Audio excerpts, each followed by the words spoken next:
Are we live? There we are. I see us. Hi, everybody. Welcome to the April Q&A for $20 and up patrons. We are going to be answering questions. Our first question is from one that got deleted on Patreon.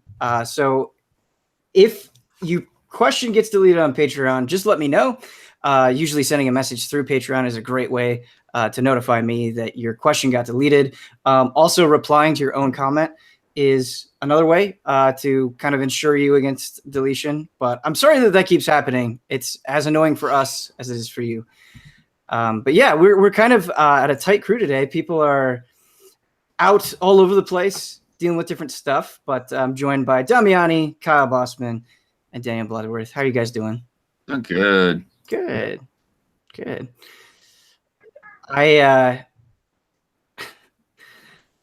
These Q&As, it looks like some people just got up.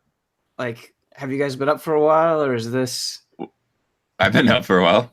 Okay. Blood's looking good. I've not been up for a while. Okay. I've been up since 8:30. Oh, wow. These are early birds. I know.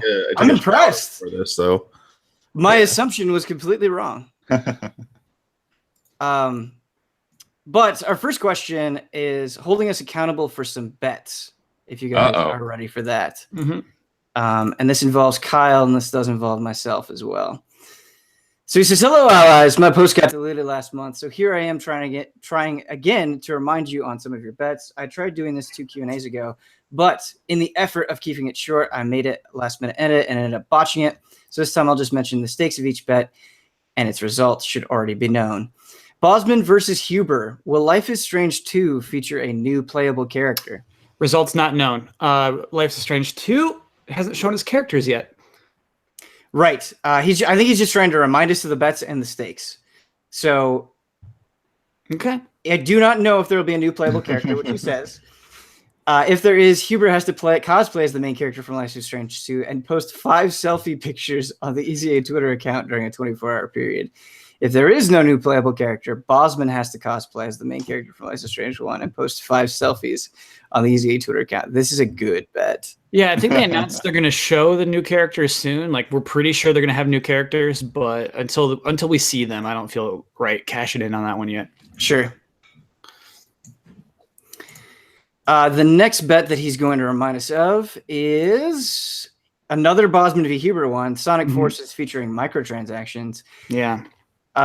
Did the game have any microtransactions related to character customization? I know this bet may have lost its moment, but hey, here it is. If Sonic Forces featured microtransactions revolving loot, gear, etc., Bossman has to stream Phantom Dust for 2 hours, and it can't be on Dumb Game Monday. If there are no microtransactions, Bosman will create Huber's Sonic character, and Huber has to stream it for 2 hours. I think what's funny about that bet is it was a time when Phantom Dust was still relevant, and like Huber didn't like me making fun of that game. Right.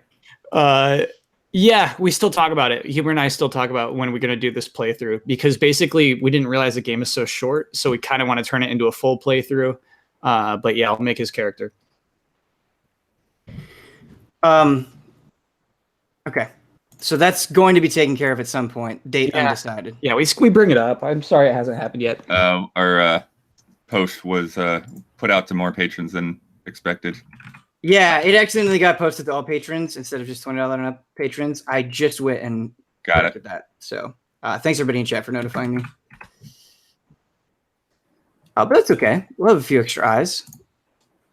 I got no problem with that. The next bet is Huber versus Jones. Animal Crossing NX will be a launch title. Huber lost, so Jones gets the name Huber's Town in the next Animal Crossing game. That's a nice, simple bet. Yeah, that's a good one. I think Jones is the kind of person that won't go for a cheap joke. I think he'll do like a nice name there. I'll tell you the worst name he could do is like Hype Town. I hope it's not Hype Town. Hype Town? I don't think he'd do Hype Town. Okay. I think he might do something like Resident Evil related. Sure. Oh, Raccoon City, yeah. Yeah, but I don't think he'll do Hype Town. Raccoon City run by Dumb Nook. That's what my heart tells me. The next one is actually one that I've mentioned to you, Kyle, a couple of times and just have forgotten to do it in the moment. Ben versus Bosman. Will a Hat in Time developer tweet about Mario Odyssey? Will Haddon tweet something positive, specifically mentioning Super Mario Odyssey at its release. You said no. I said yes. The loser has to perform a 20-second original Buck Bumble rap. So I've got to still do that. Wow. And I've been meaning to. I meant to do it like 3 or 4 podcasts ago and then just forgot. Blood, did you say wow because you memorized like a 4-minute rap? Is that what that was about? No, I said wow because there's just a lot of these bets that I don't remember. Oh, okay. Yeah. We make this is a sign that we make, I don't want to say too many bets, but we make a lot of bets. Mm-hmm. All right. Thank you, Eduardo, for notifying of the bets that we need to make good on. And that's not even all of them. The last time that he tried, there were other bets that we still got to cash in on. Are we ready for another fantastical situation from Alexander? Yes. Sure. Okay. Greetings from Russia. I'm continuing my island series. Yesterday was pretty bizarre. All 9 of you woke up on the beach of a deserted island. Huber had discovered a hatch and blew it up. Kyle betrayed others several times, while Blood was building a plan for everyone to escape. But before you could return home, you fell asleep and woke up on the beach just like the day before. The trees and rocks are exactly the same shape and size, but there is the same house with 9 bedrooms, a common room, and a basement with food and water. Moreover, all furniture you've moved in vain in search of gaming consoles exactly where you left it. But when you go to the places where the hatch and the plane parts were, there is nothing in them. The land shows no traces of excavations or any other disturbances, yet it looks like there was nothing there to begin with. You vividly remember the previous day, and when you talk about it, your memories match up. You're sure that yesterday was not a dream and you are on the same island, so that means that the island had changed or was changed. Take it from here. Take it from here. Take it from here. Those are the instructions given at the end. I found this bottle of pills behind a palm tree. When swallowed, I turn 200 feet tall, and I just start swimming. I just leave the island and I swim across the ocean. Yeah. I thought for a second you were going to say you stomp on everything. That's okay, Kyle. I'll do you one better. I walk to the island forest and I find the wormhole that's like been moving around the island that transported our hatch and our parts to a different part, and it leads back to Jones's garage. And I'm back there safely playing video games. Okay. Do you tell everybody about it? I don't tell you all. I just I calmly tamed the wildlife and after much training, ride on their backs to swim to safety. I do something that I've always wanted to do, and I don't attempt to leave the island until I accomplish it. I learn how to sharpen a bamboo stick into a spear and fish. Ooh. I will do this for however long it takes. I may die this way. I'm okay with it. You know what? You all came up with answers to that pretty quickly. I'm impressed. We're good at this. We are good at this. We've done, I think part of it I'm is not we've good done the Alexander questions before. This is not our first rodeo.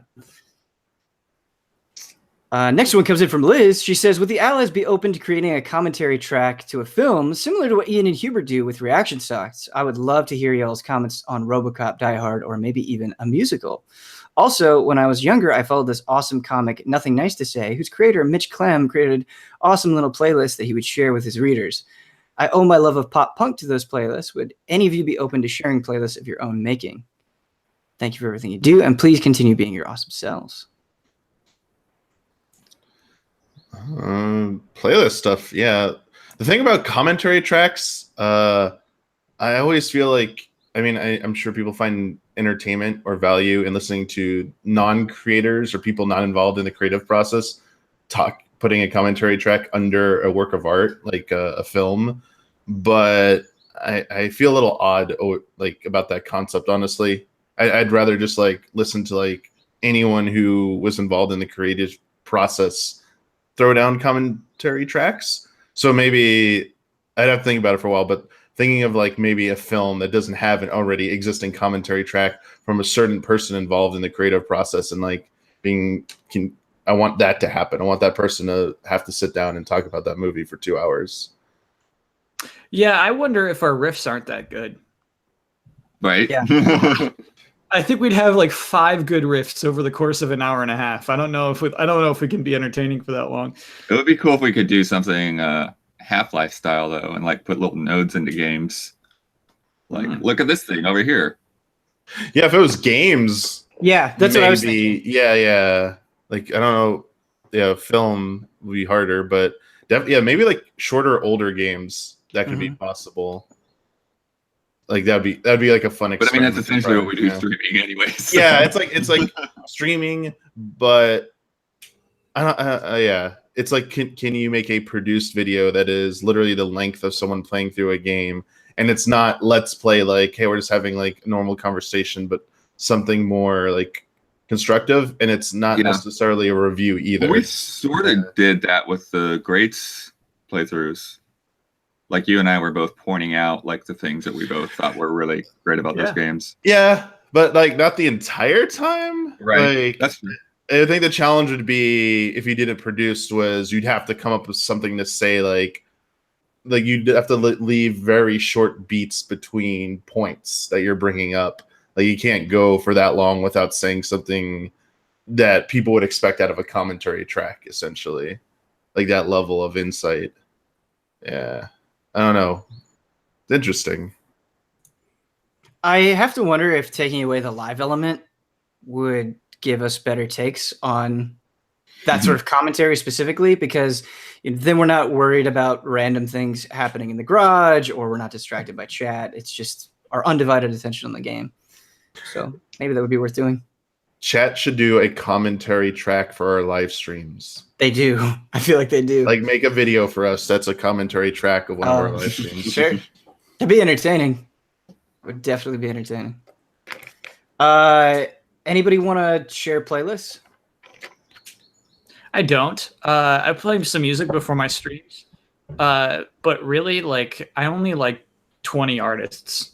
And that's like, I only have music from like 20 people and bands. And so it would dry up really quick. I think part of the problem for me is that I don't use playlists all that often. right. I just don't take the time to do it. Yeah, So I'm kind of similar. Like, I've also been very bad about getting into music compared to my past self in the past 2 years. But yeah, for the most part, I mean, I just literally grab a stack of CDs to put in my car. I just have YouTube's playlist thing that does for music how I don't know when it started doing that, if it still does it for everyone, but it just keeps evolving over time. Yeah. Like it feels like it's the same for about a week and it just reshuffles it. And then like every week I'll like add a few new like things that it thinks I will like. It tends to skew towards not new releases. Like there's almost always never really any new releases, like maybe every now and then. But it's funny to see how it shifts every now and then from being like, oh, now it's a bunch of like 80s like pop music is now in here predominantly. Oh, we've now shifted to like various like late 90s, 2000s like hip hop all of a sudden. I was like, okay. Like we're going in this direction. I like it. To all of a sudden, it's like here's classic rock. I was like, all right, this kind of like just goes all over the place, but it's stuff that I tend to like. Although it keeps throwing in this one artist, and I forget their name. I could possibly bring up the playlist and try and find it. This kind of like Euro pop track, and it's always in there, and I don't like it. And I kept no, it's it might be the European version of that. It might be one of the European pop remixes. All European rejects. And I keep telling YouTube to forget it, like to kill it from the playlist, and it just keeps bringing it back. A useful tool for me is I've been using Apple Music for a while now, and every single week they've got this new music playlist, and you probably won't like some of it or a lot of it depending on the week, but it is nice having like this absolutely very fresh music cycling through every week. And I've found some artists that way by just giving things a chance, and that's been enjoyable for me. I found it, Kyle. Okay. Simon O'Shine and Transeye Lost Love original mix. Right, the name alone makes it sound pretty good. Away. I think it says All American Rejects Edition at the very end in brackets. Okay. Can you give me that name one more time? Yeah. It says Simon O'Shine and Transeye lost love, and then in parentheses original mix, and then in brackets it says harmonic breeze. I don't know where it comes from. It just you just told me this. You told me the name of a song you hate. That's just like that's ammunition, man. Because it just gets overplayed. It's like I've heard this a million times, but then right below it is Willpower Persona 5 OST. Okay. So it cancels it out. Speaking of music, our next question is from Caesar. He says, slightly different text from the previous month, but same concept. Wants to build a gaming music library and counting on our input. Using the following months to gather your favorite video game scores of all time. Since we're dealing with over 30 years of gaming history, we'll be focusing on a different console each month, but don't just think exclusive. Multi-platform games count. This is also not a debate about music. Wants to get as many things as possible. This month, we're looking at the Wii. What are our favorite soundtracks of that system? Mario Galaxy 1 and 2 at the top. Yep. Xenoblade Chronicles. Yep. Donkey Kong Country Returns. Yep. Skyward Sword, get that in there. Yep. Yeah, for sure. Twilight Princess. Mm-hmm. Yep. I just had one on the top of my head and I forgot it. Brawl, that's it. Oh, that's yeah. Obvious. The most obvious one. Yeah. Of course. Brawl is top tier. Yeah. What are some of the third-party ones? I'm trying to remember. Did Red Steel even have? I can't remember it. Did Red Steel have a good soundtrack? I didn't really touch Red Steel that much. Does Metroid Prime 3 have good music? Yeah, Metroid Prime 3 does. It's super. Yeah. I mean, also the collection, the trilogy came out on Wii as well. So that's a good point. Yeah. So I played through Sin and Punishment Star Successor, and I don't remember the music at all. I don't know the music on that one. Yeah. Did Kirby's Epic Yarn have any good music? I didn't. It was not particularly stand out. Yeah, it's got some tracks. What about Punch Out? Was it like updated versions? I forget now. Was it updated versions like the old music? Yeah, it was. There was that. I would put it on there though. I think it's pretty good. Oh, Mega Man 9. Mega Man 9. Nice. Good call, Damiani. Yeah, for sure. And possibly 10. Because it came out here first. Some of Muramosa's music was pretty good. That's a good pick too. I'm trying to see if I can find me a list of games to see what I might be missing here. Wii Fit. Yeah, Wii Sports. Yeah, I actually really like the music at the beginning. Yeah. In fact, the Wii Shop music. I think you need Wii Shop music, and I think you need the Mii Maker music. Oh my gosh, yes. I think you need both of those on there. For sure. I remember the Wii Shop music very well. I'm struggling to remember the Mii Maker music. I think that's the one that's like. Okay.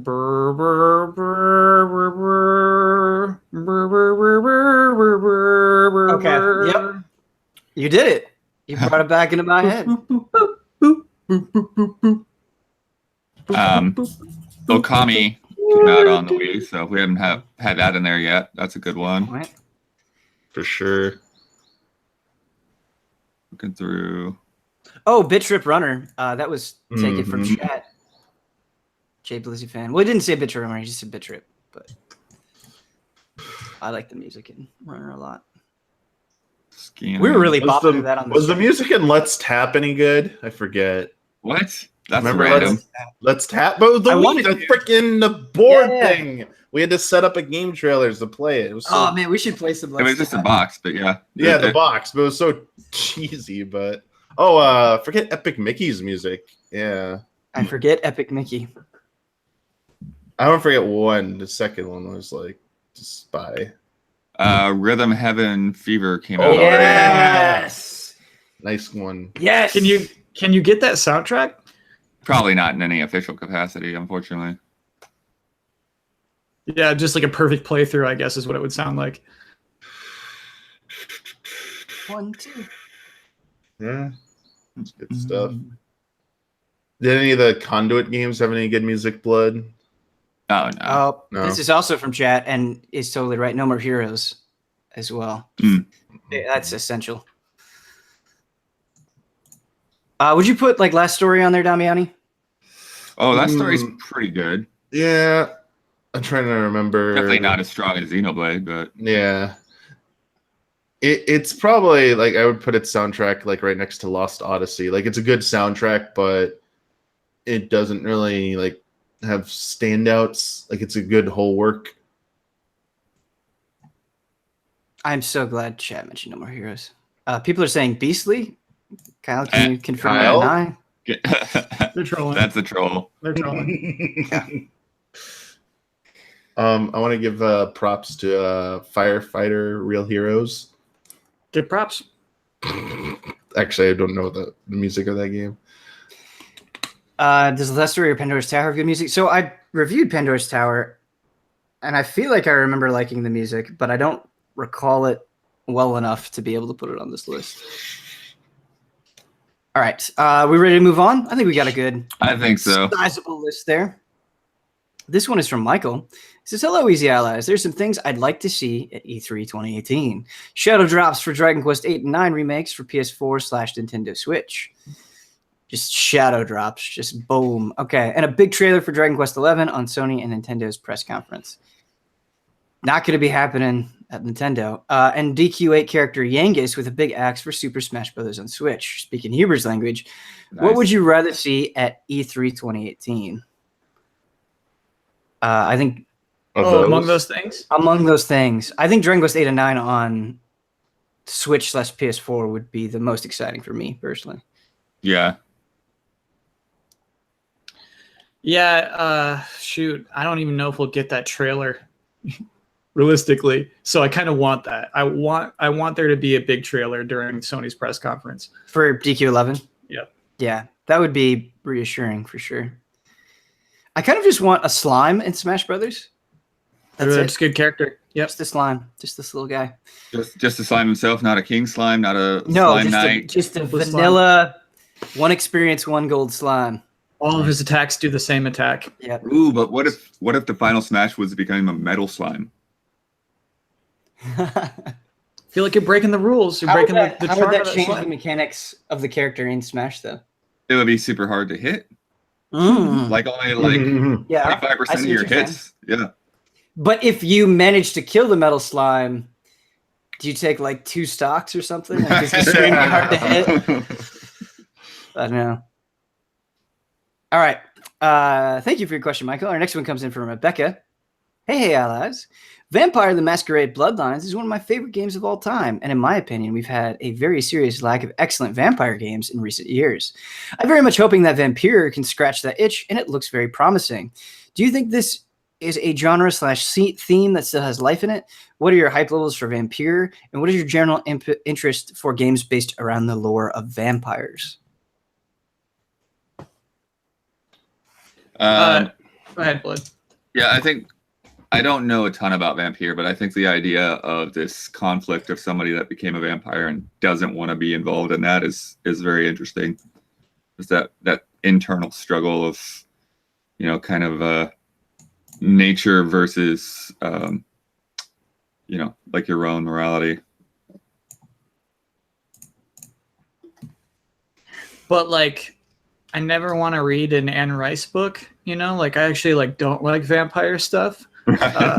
So it's funny. I do agree that it is underserved. I think there could be more vampire games, for sure. It's not something I'm personally interested in playing, but I'm so excited that Vampyr exists. And yeah, basically, like Blood said, that they're taking the concept seriously, and they're actually saying what kind of video game could we make out of that conflict. I think is really cool. But yeah, it's not a thing where I know what a good vampire story is and I know what a bad vampire story is. I think my appreciation for vampires has gone up recently just to some recent Castlevania playing. And I think I'm way down for vampires and want more vampires because I think it necessitates a certain vibe and setting. I want dark castles. I want abominable creatures. I want, crosses and whips and that sort of thing. I love that style, basically the Castlevania Bloodborne aesthetic. And I don't think there's enough of that. And I'd like to see more for sure. And this is admittedly a little nonsense, but do you think maybe the lack of vampire games, if that is such a thing, is partly due to the rise of Twilight, where there was maybe a certain stigma or association with the books. Vampire Backlash. Yeah. And maybe now we're taking it back. I don't know. I don't know. Again, kind of nonsense. Damiani, do you like vampires? My interest in that subject ends and begins with Castlevania, and that's it. Not. Well, okay. You're not interested in Vampyr. Doesn't look cool to you. Not really, no. Okay. All right. The amount of times that we've brought up Castlevania at Easy Allies in roughly the last month, I wonder if we're bordering on too much. We'll see. Thank you, Rebecca. Our next one comes in from Robert. He says, Star Wars The Last Jedi was released this month on home video, and some digital versions include an exclusive bonus feature, a score-only audio track of the film. That's really cool. While this isolated music track was popular at the start of the DVD resolution, all too quickly ended and is very rarely given anymore. What movies do you wish had music-only audio tracks? None. Okay. I mean, I guess it's cool because like you really truly appreciate all of the music and like no sound effects or anything, but like I'm not gonna watch that. I mean, I think it'd be good to, like, you know how Don and Ian used to always have stuff rolling in the edit bay at Defy. I think that's a kind of a good situation for that, because you just have not only the visual in the background, but something that's not dialogue. But yeah, I mean, just pretty much pick your favorite composers, I guess. You know, it's like go with anything from John Williams or Trent Reznor or whatever. Yeah, I mean, thinking about it, there's no way I'd watch a movie with only music audio. Like, that would never happen. Yeah, I doubt I would watch through the whole thing. It would just be something to have while I work. Sure. In that context, I could definitely get behind it. But I can't think of any movies off the top of my head where I feel like I would have to have it. It's just one of those things where it's like, if I want to listen to the soundtrack that badly, I could just pull it up on YouTube while I work. And that seems like easier to do.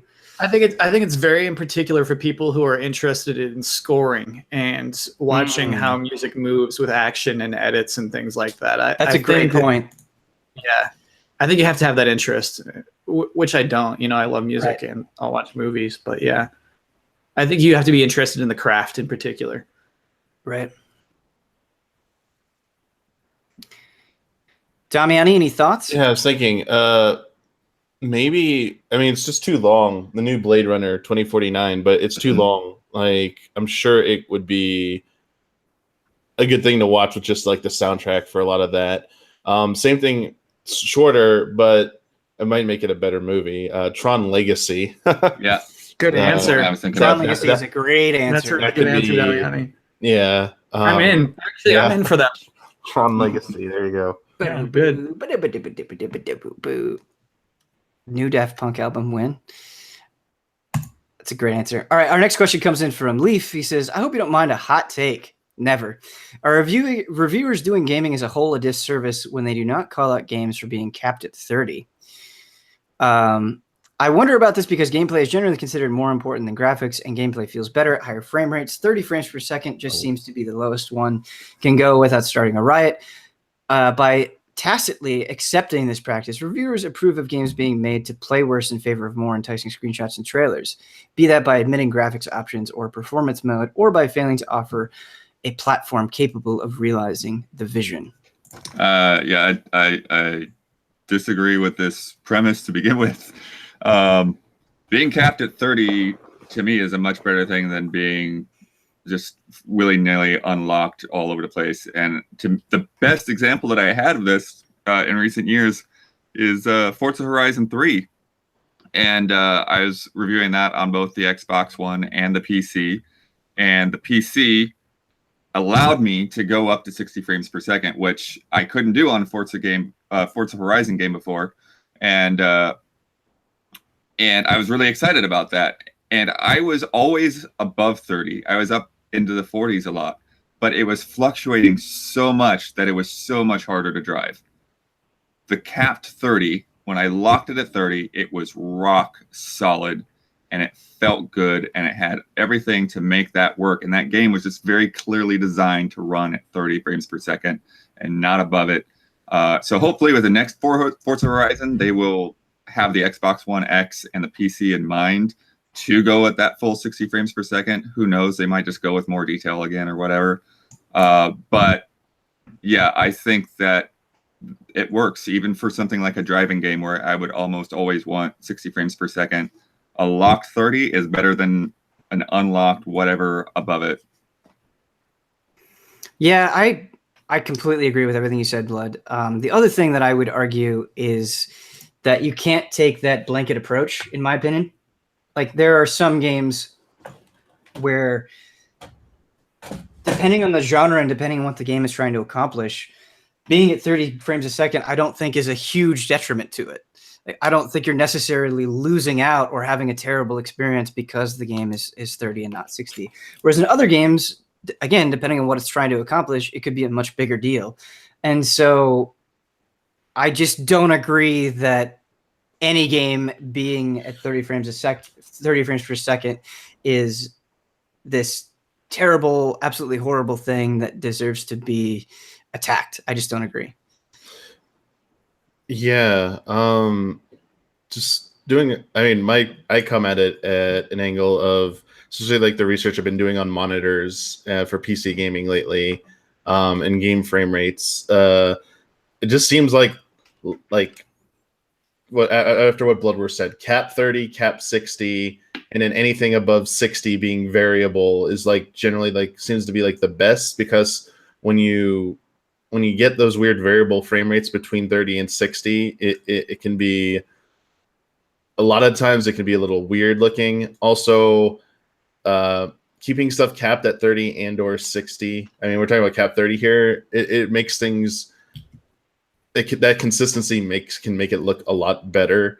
And I'm bringing all this up because I'm talking about like screen tearing / like V-Sync and crap like that. Like, it's basically when you have like locked frame rates, you don't have to deal with that crap. Like when you get into variable stuff, that's why you need crap like FreeSync and G-Sync and stuff to like deal with like variable frame rates that go above like caps and stuff like that.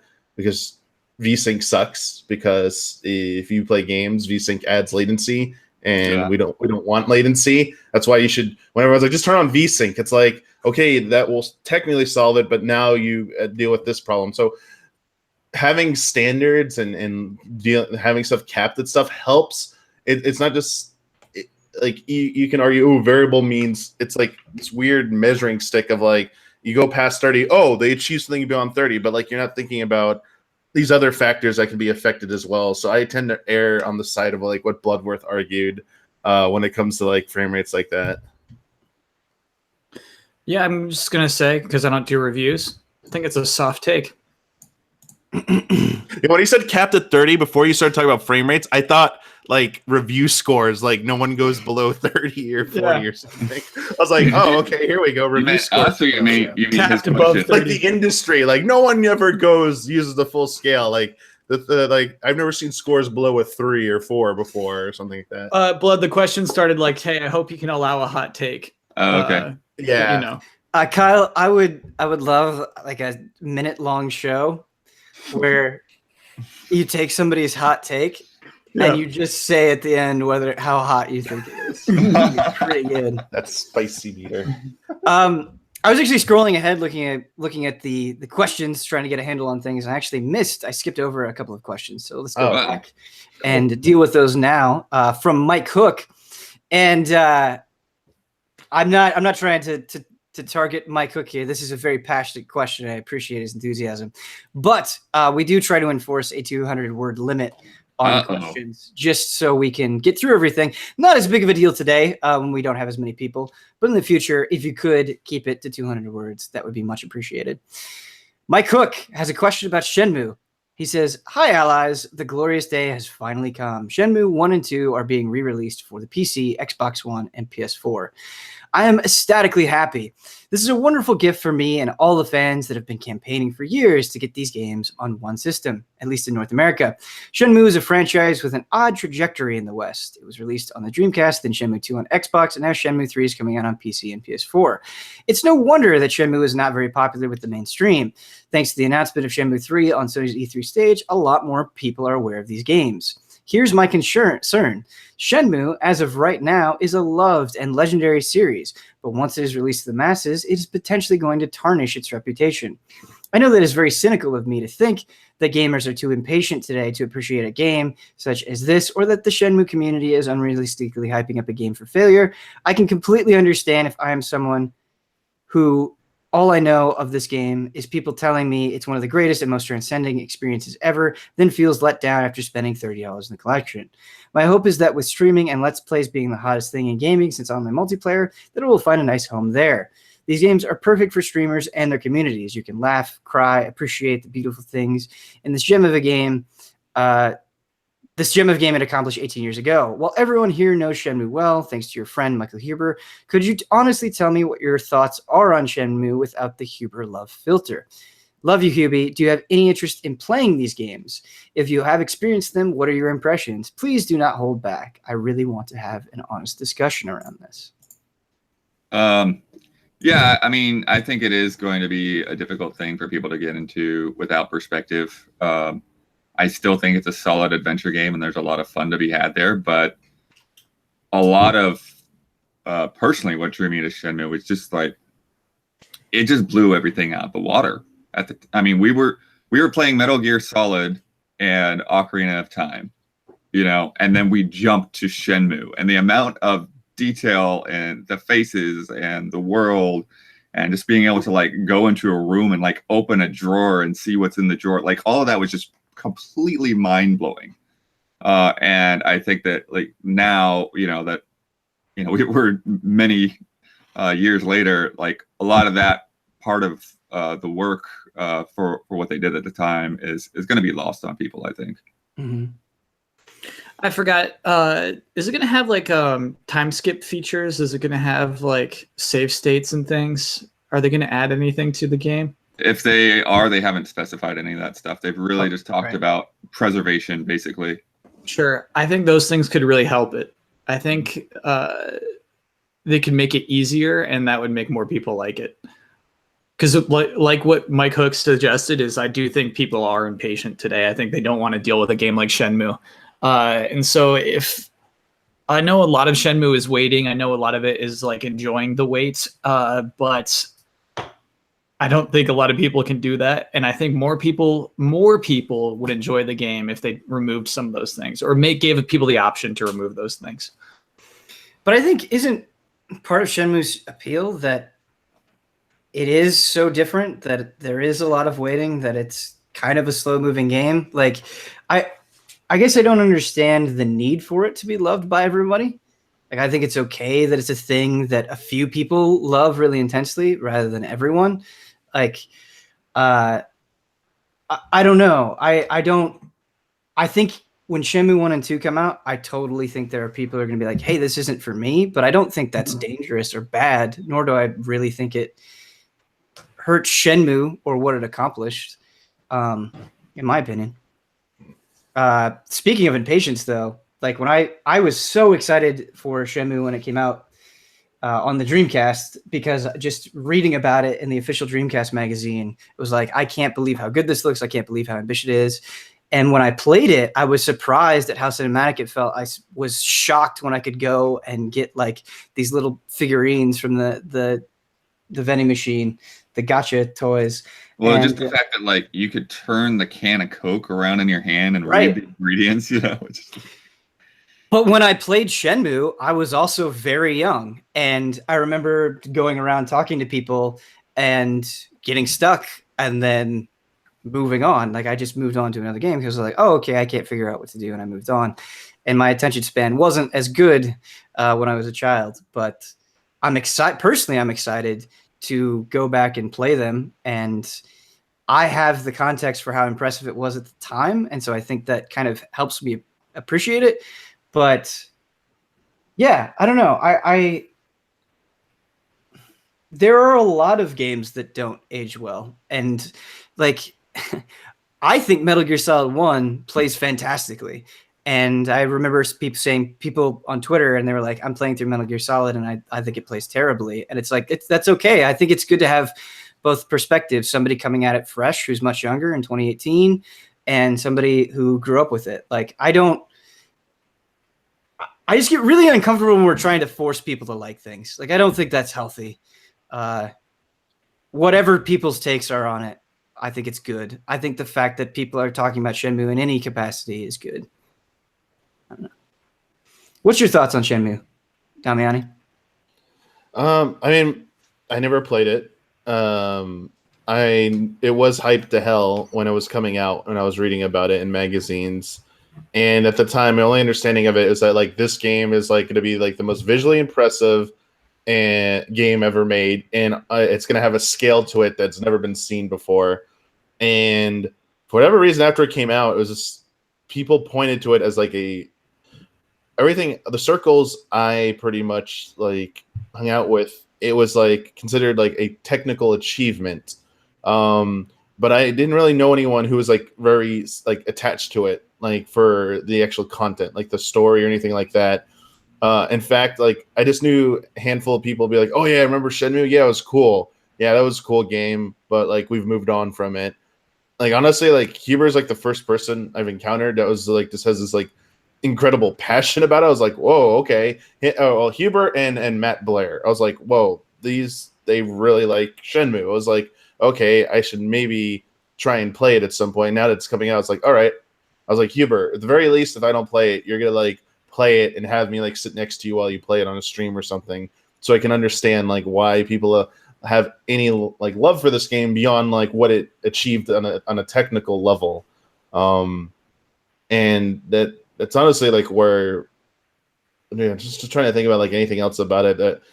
I mean, people kept talking about like yeah, all that like different things like blood saying you turn to can. Like everyone was making a big deal of that in magazines. Like, look at this you can do. Look at like the what you can interact with and stuff. And over the years, basically the only thing I would say is that like I got a lot of impressions that it was mostly at the time, wow, I could do this in a game factor. And as time has moved on, that has kind of like diminished a bit.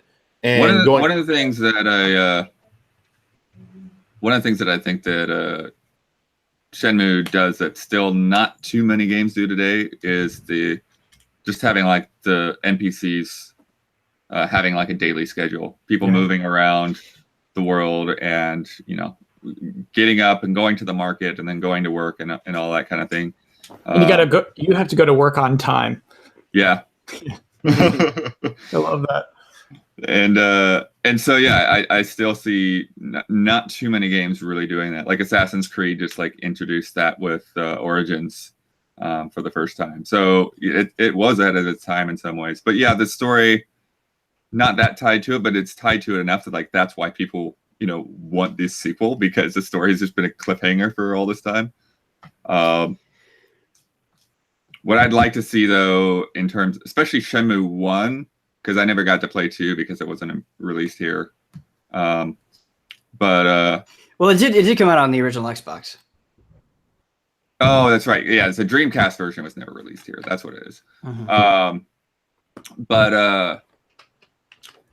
was I going to say? Oh, the Shenmue 1, the thing that was disappointing for me was that like I was so concerned about getting through like this story on time or whatever, and then it just cuts you off. It's like, okay, this is the end of the game. Like I couldn't go back into the world and explore after I finished the story. So hopefully they do something to address that.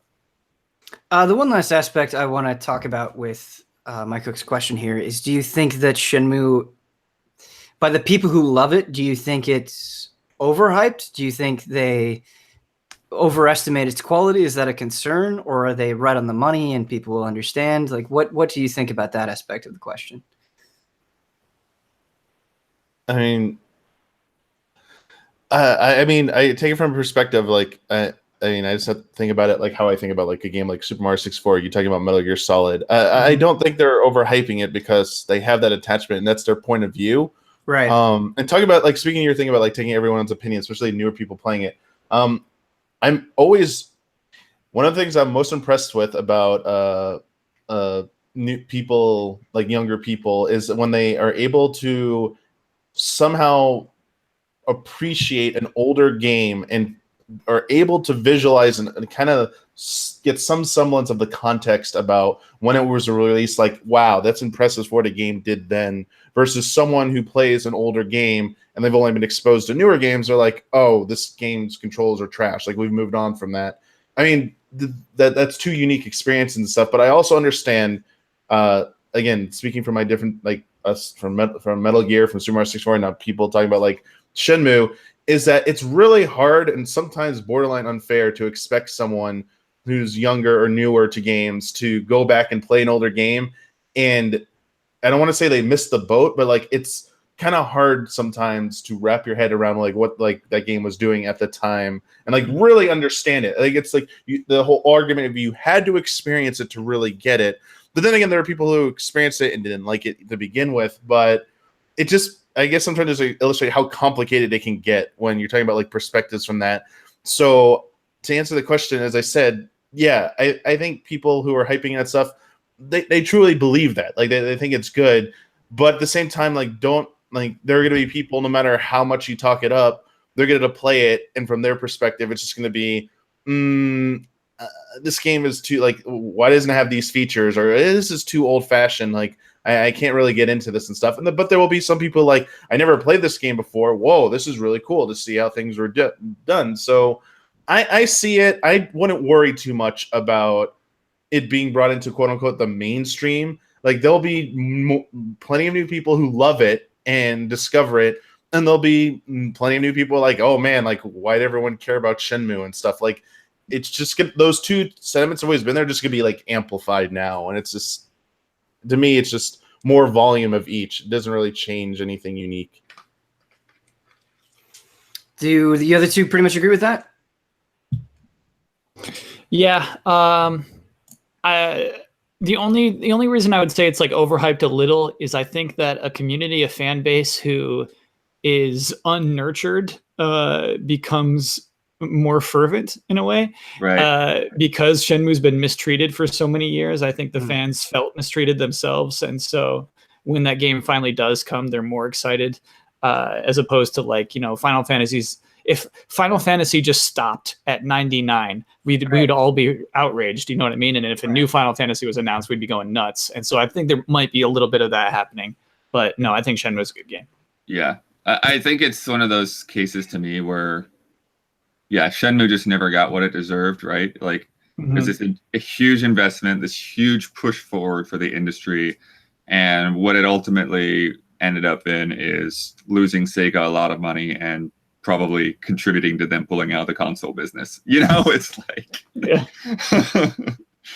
So definitely, you know, the underappreciation, like the hype is kind of trying to level that out. So yeah, it's the truth is probably somewhere in between there. Good takes. Good takes. I agree with all three of you. Next is from Tim. He says, hey, Elias, name something non-gaming related that you weren't so great at, but took the time and efforts to get good. Thanks, and good day. I like this question. Nice and simple. I'll start off something recent that I've been doing. Not as much as I would like, but often enough that I think there's a real effort there. Is we've been cooking a lot more, doing Blue Apron, and that's been like, so it's like one of the most relaxing things I do, because when we cook, it's just kind of like focusing on chopping up vegetables and making sure that something isn't getting burnt. Like there's enough small tasks that you don't get distracted with your own head. And we've gotten a lot better. When we were first making meals, it was like, is this what it's supposed to taste like? And now it's like, wow, this is really good. Like clearly we've gotten better at this. And so that's been a nice development for us. Weird thing is, like, I'm not really good at a lot of things. I was thinking about like editing, my adventure through editing.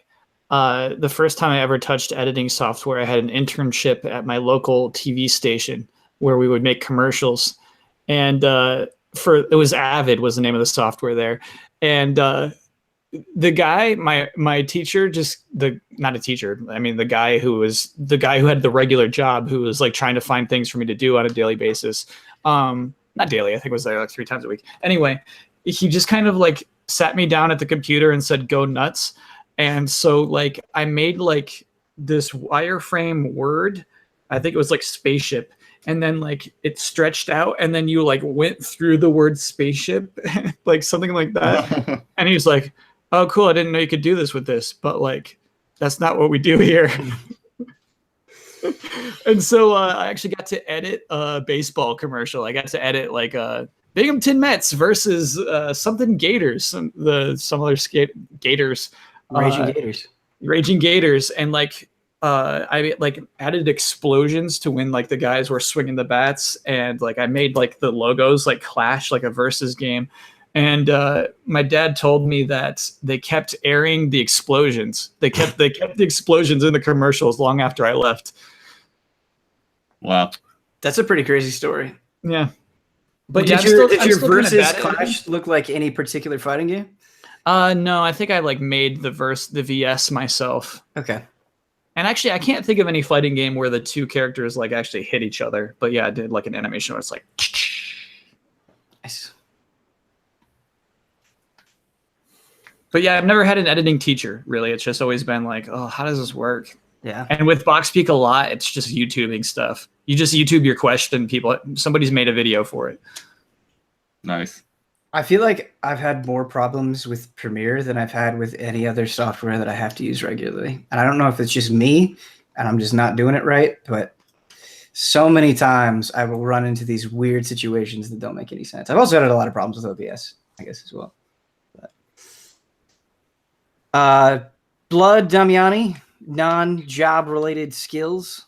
It's not necessarily job related, non-game related, I believe was the question. Right. Yeah, I'm trying to think. It's funny because I think in some ways, like the things that I'm good at, I kind of was already somewhat naturally good at when I started, and then the things that I've gotten better at, I'm still not particularly good at.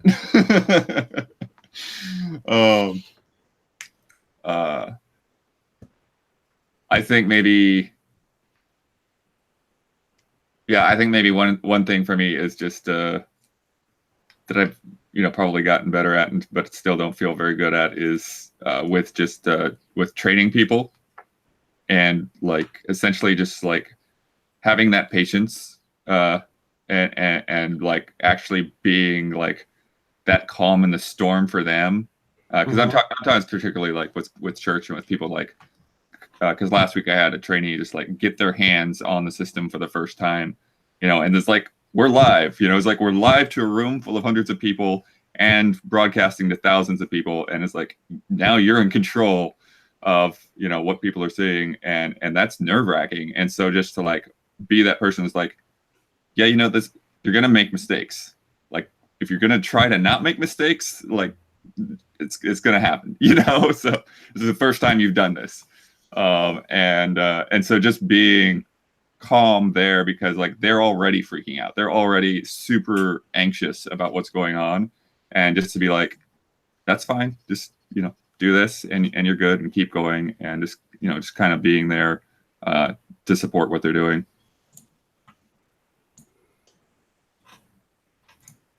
That's a good answer. Damiani? I don't have anything for you. Okay, that's all right. Unfortunately, you're bad at everything except video games. Pretty much. Okay. I would even say I'm bad at video games too, Kyle. So I'm bad at everything. Nah, you're good at games, dude.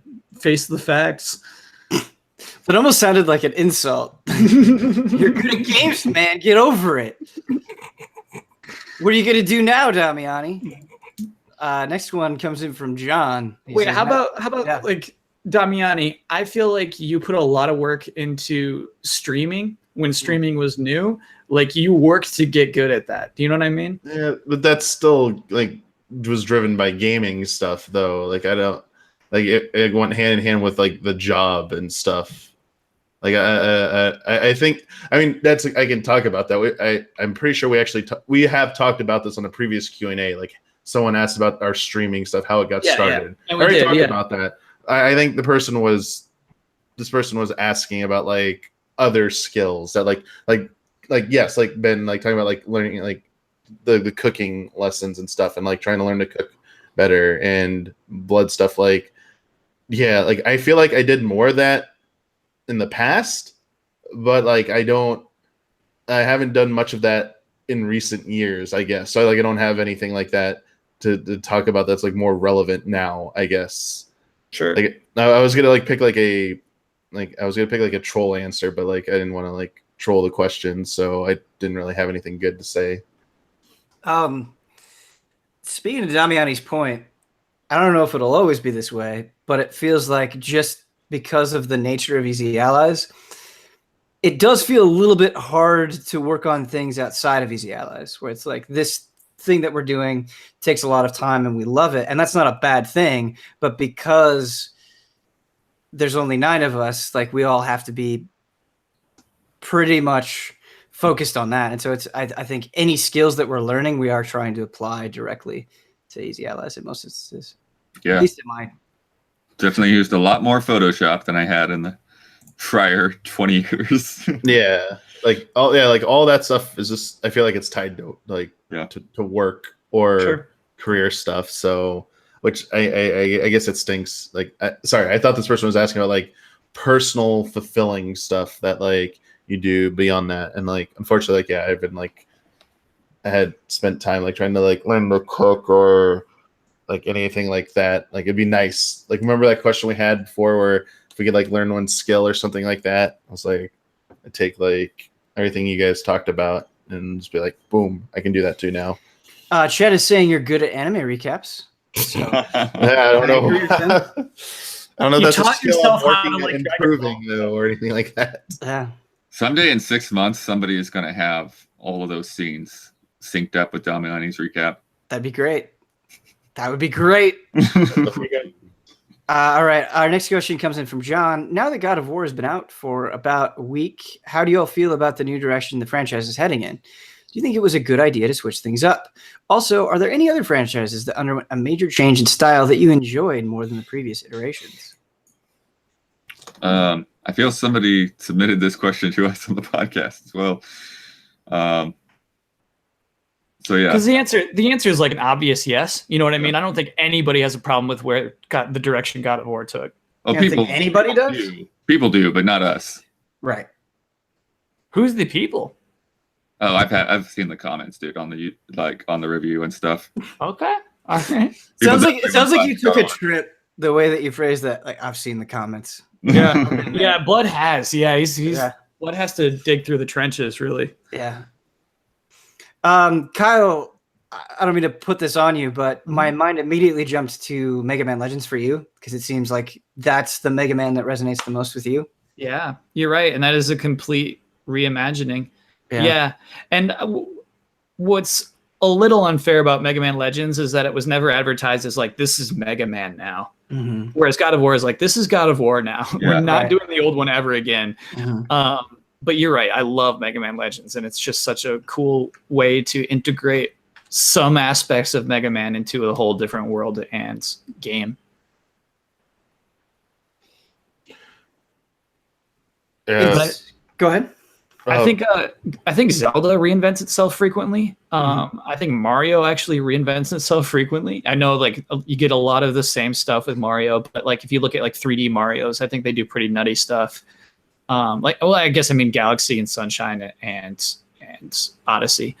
I mean, even 3D Land, 3D World was like very different structure than those games. Yeah, it's tough because thinking about like major series changes, like Resident Evil immediately springs to mind, and I love that new style, but I don't think I like it more than the old style. And the same is true with Castlevania. I don't know if I like the Symphony of the Night style more than the old NES style. I appreciate both, but one that I do think I enjoy more, like I love old 3D Zeldas a lot, but if we consider Breath of the Wild a change in style, Yeah. I think I prefer the Breath of the Wild style, in my opinion. I love Final Fantasy 12 and I love Final Fantasy 15, and I feel like those are both pretty major departures from what came before. Final Fantasy is hard for me because I think there are like individual aspects that I want to take from a bunch of them and make one super game rather than being like, all right, only do this style in this way. Yeah. Domani, you got any? Yeah, I feel like that. Like, I do echo your sentiments about like series that have had reinventions, but I don't necessarily prefer one or the other. I like that both exist. My exception would probably be. I mean, I do appreciate both exist, but until RE4 came along, I never wanted to finish any Resident Evil game I played before it.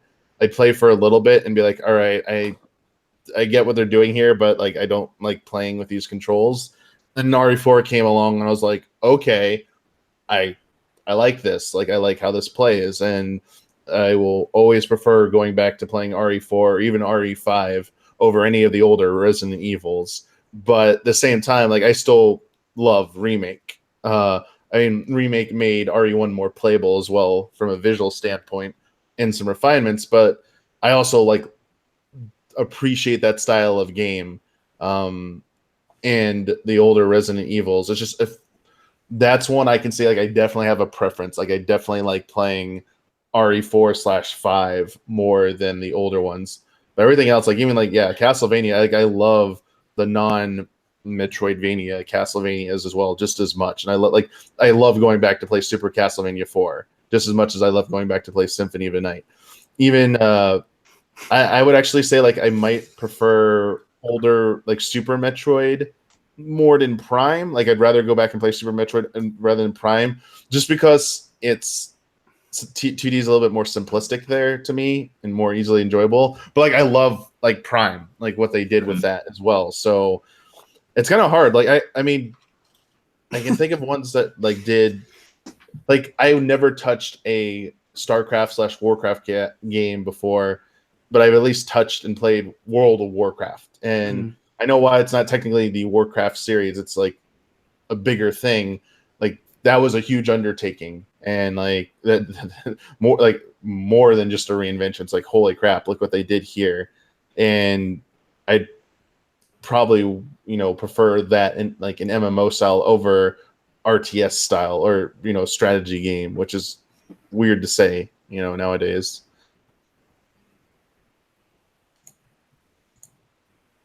Yeah, Hogue in chat brought up Mass Effect 2 was a major shift from 1, and that's true. He says he didn't like it. Mass Effect 2 is my favorite of the trilogy, so I thought it was effective. But he's also talking about Metal Gear Solid, Peace Walker, and 5, which are both shifts. I think 5 even more so. Well, Peace Walker was more due to the nature that it was on a portable system. I feel like they had to make it that way. And when they did the HD version, they didn't. I don't think they had to make it that way, but I think they went very much for that kind of Monster Hunter co-op thing. And so that all of the way the game was designed, I mean, I don't think they could have made a Metal Gear Solid 4 level caliber game on PSP.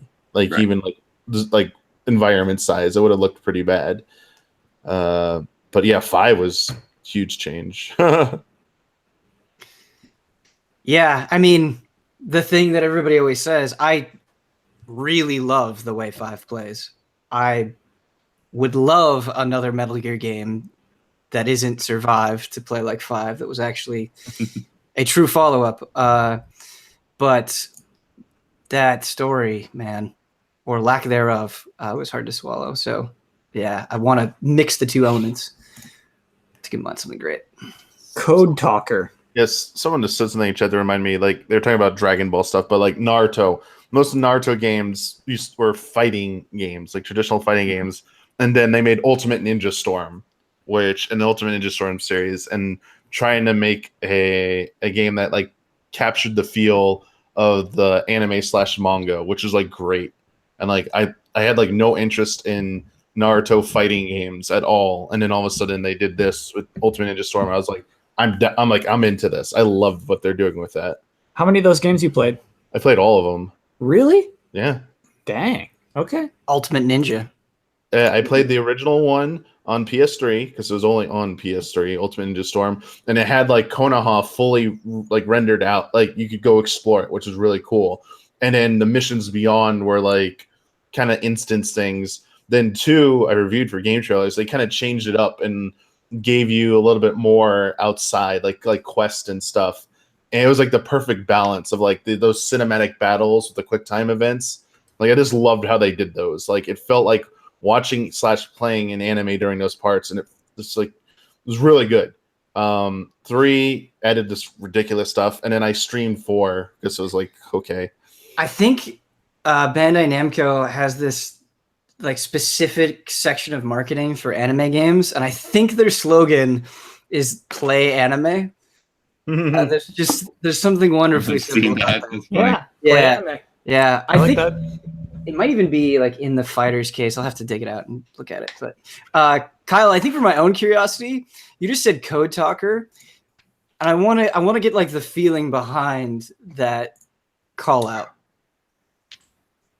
Just when you talk about an incomplete story, Yeah, just like think about how important Code Talker was, that story. right. I forget what they're called, but there's just like the vocal parasites is what the entire plot hinges on. Mm-hmm. There's something super interesting there. I think the super interesting stuff ends halfway through the story. You can feel the point where the money ran out. Yeah. Right? David, that's a good one. Oh, the simple one. What do you all do with your non-dominant hand while brushing your teeth? Mostly nothing, or sometimes I'll have my phone in my hand. Really? Whoa. Yeah.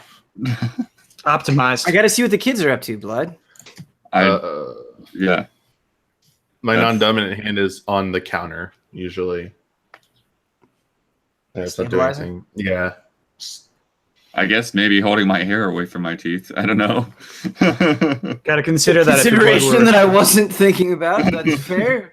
That's fair. I've seen it. I'll have like, it's weird. It'll be like holding an imaginary controller. Like sometimes my hand will default to this. Isn't that bad? Like so I'm brushing my teeth and the other hand is like this. Phantom phone? Phantom controller. Oh, okay. Okay. Like it's too fat for a phone. Yeah, it's like holding a controller. No, man, that just means you're a gamer. Yeah. You're good at games, dude. You're good at games, dude. Accept it. Yeah. Phantom controller. Kyle, I've never had that happen. Yeah, I've never it's heard of anyone. Doesn't happen every time, but it's frequent. If there are some Phantom controller people out there, like if you could let us know, I'd like a sample size. All right. Thank you for your question, David. Next one comes in from Will. He says, "Hey, allies, I've got another metal/hard rock question. For me, a heavy and fast song with plenty of complex guitar solos can actually do more to calm anxiety and ground me than anything." I agree with the calming part. So my question is this. What is everyone's favorite guitar solos? For me, it's the solos in Winter Sun, Sons of Winter, and Stars still give me both goosebumps as well as like a zen-like calming effect when I get lost in it. Thanks, as always, for everything you do. This is really hard for me. I like guitar solos a lot, and I'm struggling to think of my absolute favorites because there's the awesome shredding solos, and then there's the ones that just have so much feeling in them that you get really into. I don't know. This is not a thing that I've taken the time to categorize in my brain. I don't know. I've got 2. Hit me. I mean, the most obvious one, but it's also the song is just a guitar solo, is Eruption. Yeah. Like everyone should, like, if you've never listened to that, you should definitely listen to that. Eddie Van Halen and Mr. Randy Rhoads, a song when Ozzy went solo after Black Sabbath. Mr. Crowley, the guitar solo by Randy Rhoads, and that song is phenomenal. Like Eddie Van Halen gets a lot of like credit for being like one of the best like guitarist and guitar soloists of that era, but Randy Rhoads, holy crap, he died too soon. Like he would have gone on to like even greater things. But yes, like Google search Randy Rhoads and like holy crap. There's some reason Crowley popped into my head recently. There was some character or something named Crowley, and then I started thinking about Mr. Crowley Officer and how good. Crowley or something. I'm not sure what it was, but yeah, then got me thinking about Blizzard of Oz and how good that album is. I've got, if I have to nail it down to just one, I'm going to think of like three things that I immediately regret. But one of my favorite, probably my favorite heavy metal song of all time is Tornado of Souls by Megadeth. And I think the guitar solos in that are just incredible. Like, I've listened to that song so many times and I still get amped up when I hear those solos because of how good they are. So that's the one that I guess jumps to mind, but there are a lot of good ones. Yeah.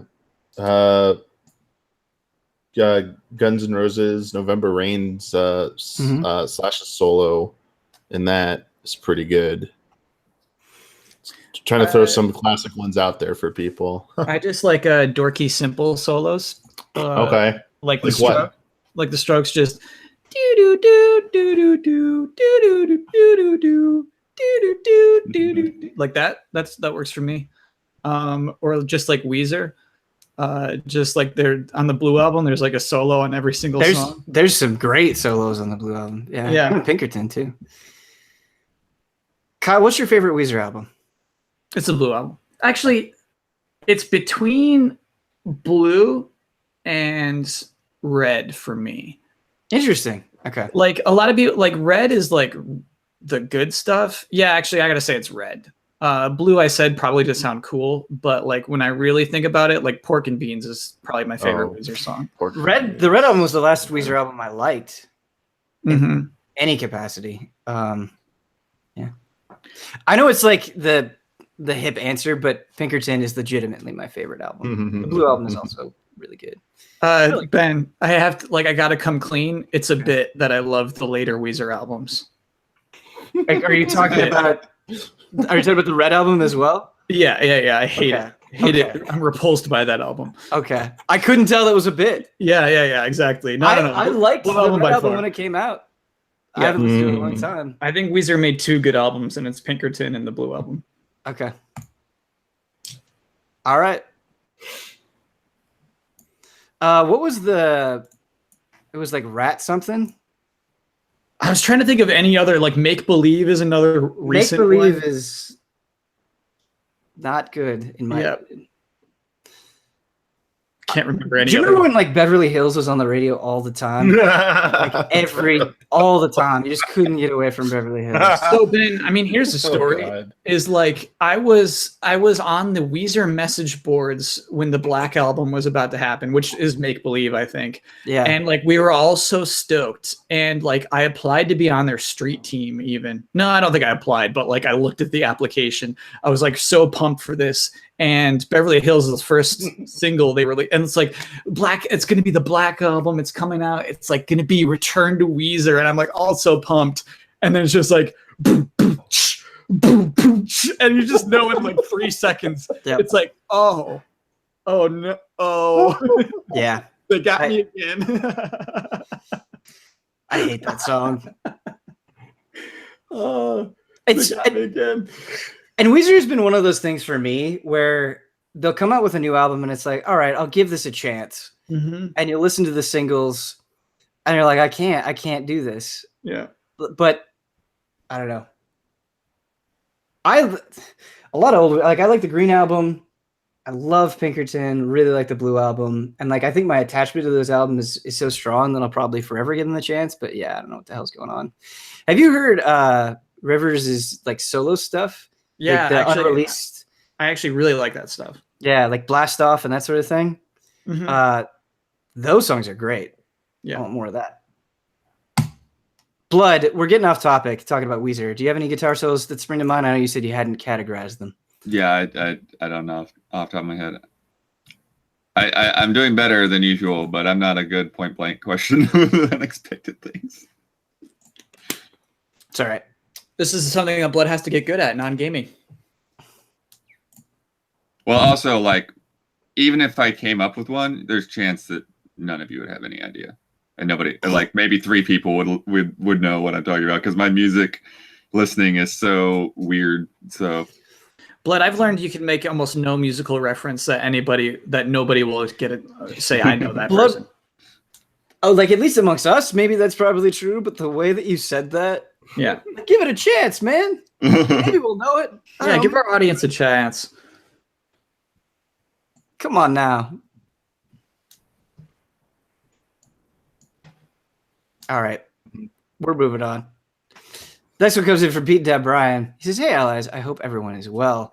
Okay, so we all know the idea of a Vita 2 is a bloated corpse that's been long dead in the water, but there's the idea of Sony releasing a console that just plays PS1, 2, and 3 games. Got me wondering, what if Sony released a console similar to the Switch, in that it can be used as a handheld or on a TV, but it only plays PS1, 2, and 3 games? The console would have a disc drive in the dock that works much like how Xbox's backward compatibility goes on the Xbox One.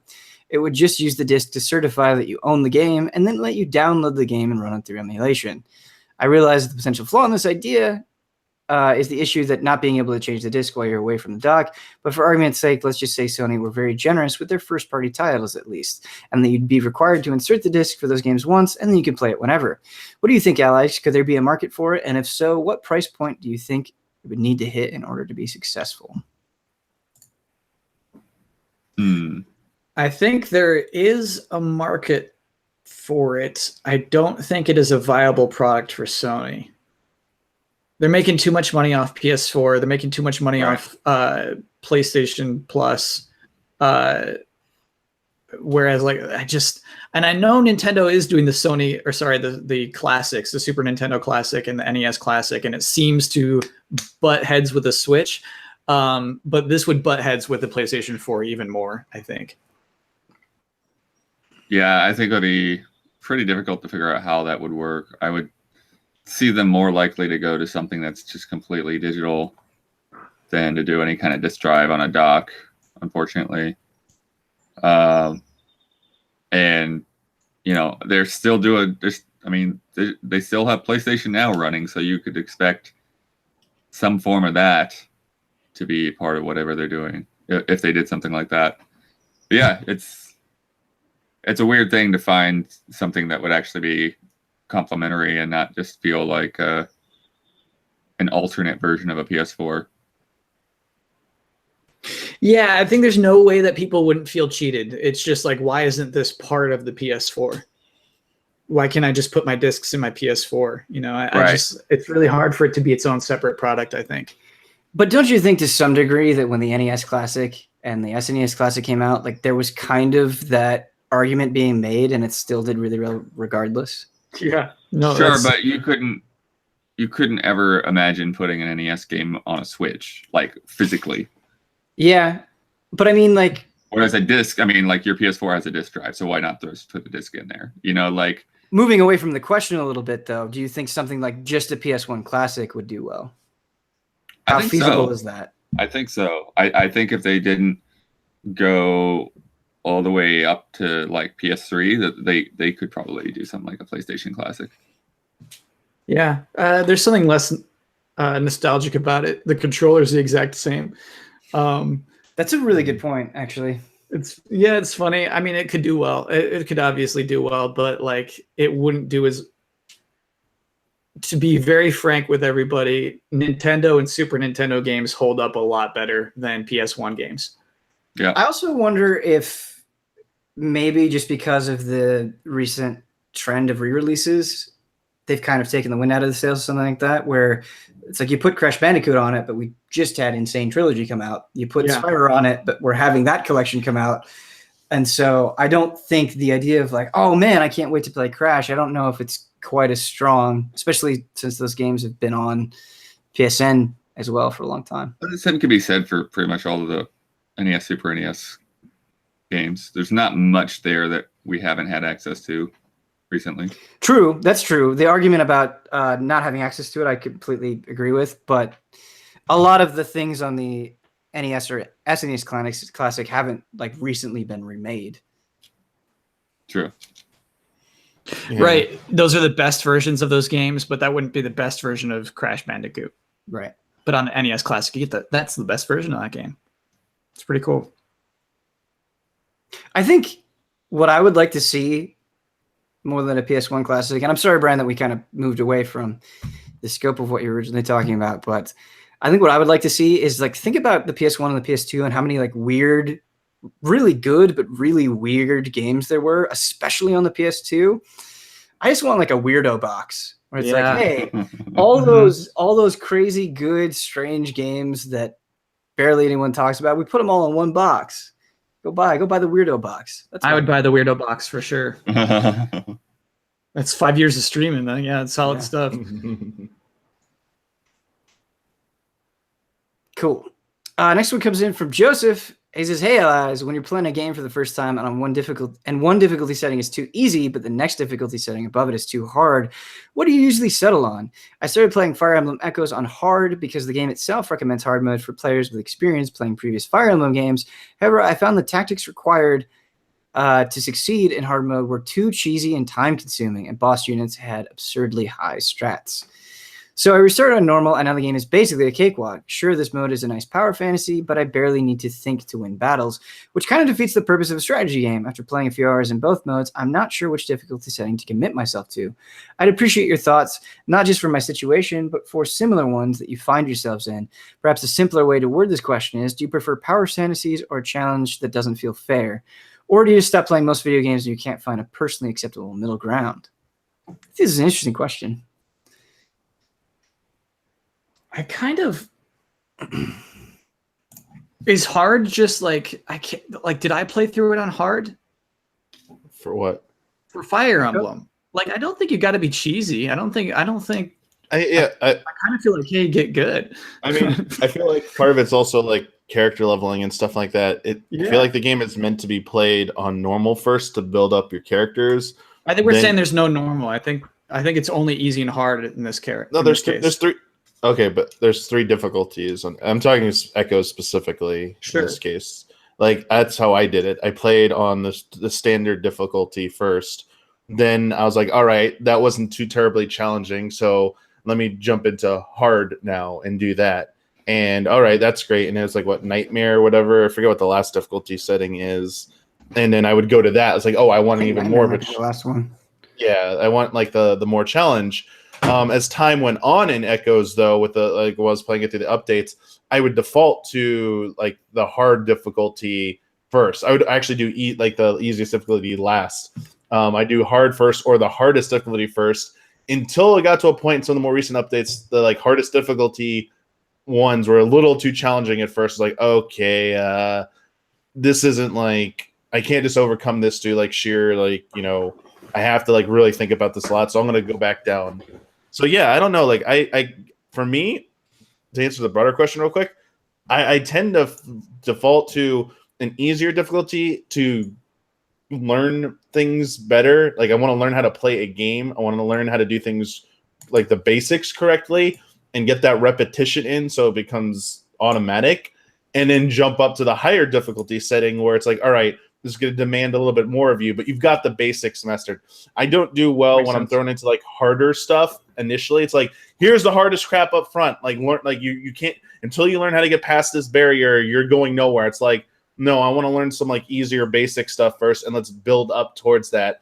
And yeah, that's kind of like my play style. I think that's why I was a little like games like Demon Souls and Dark Souls at first were a little too abrasive. I was like, can I just have a little bit of like a reprieve at first, and then you start throwing the hard shit at me? But I mean, people are like, no, that's what the game is doing. I'm like, it starts a little too high for me. I think I'd like it to, you know, be down a bit.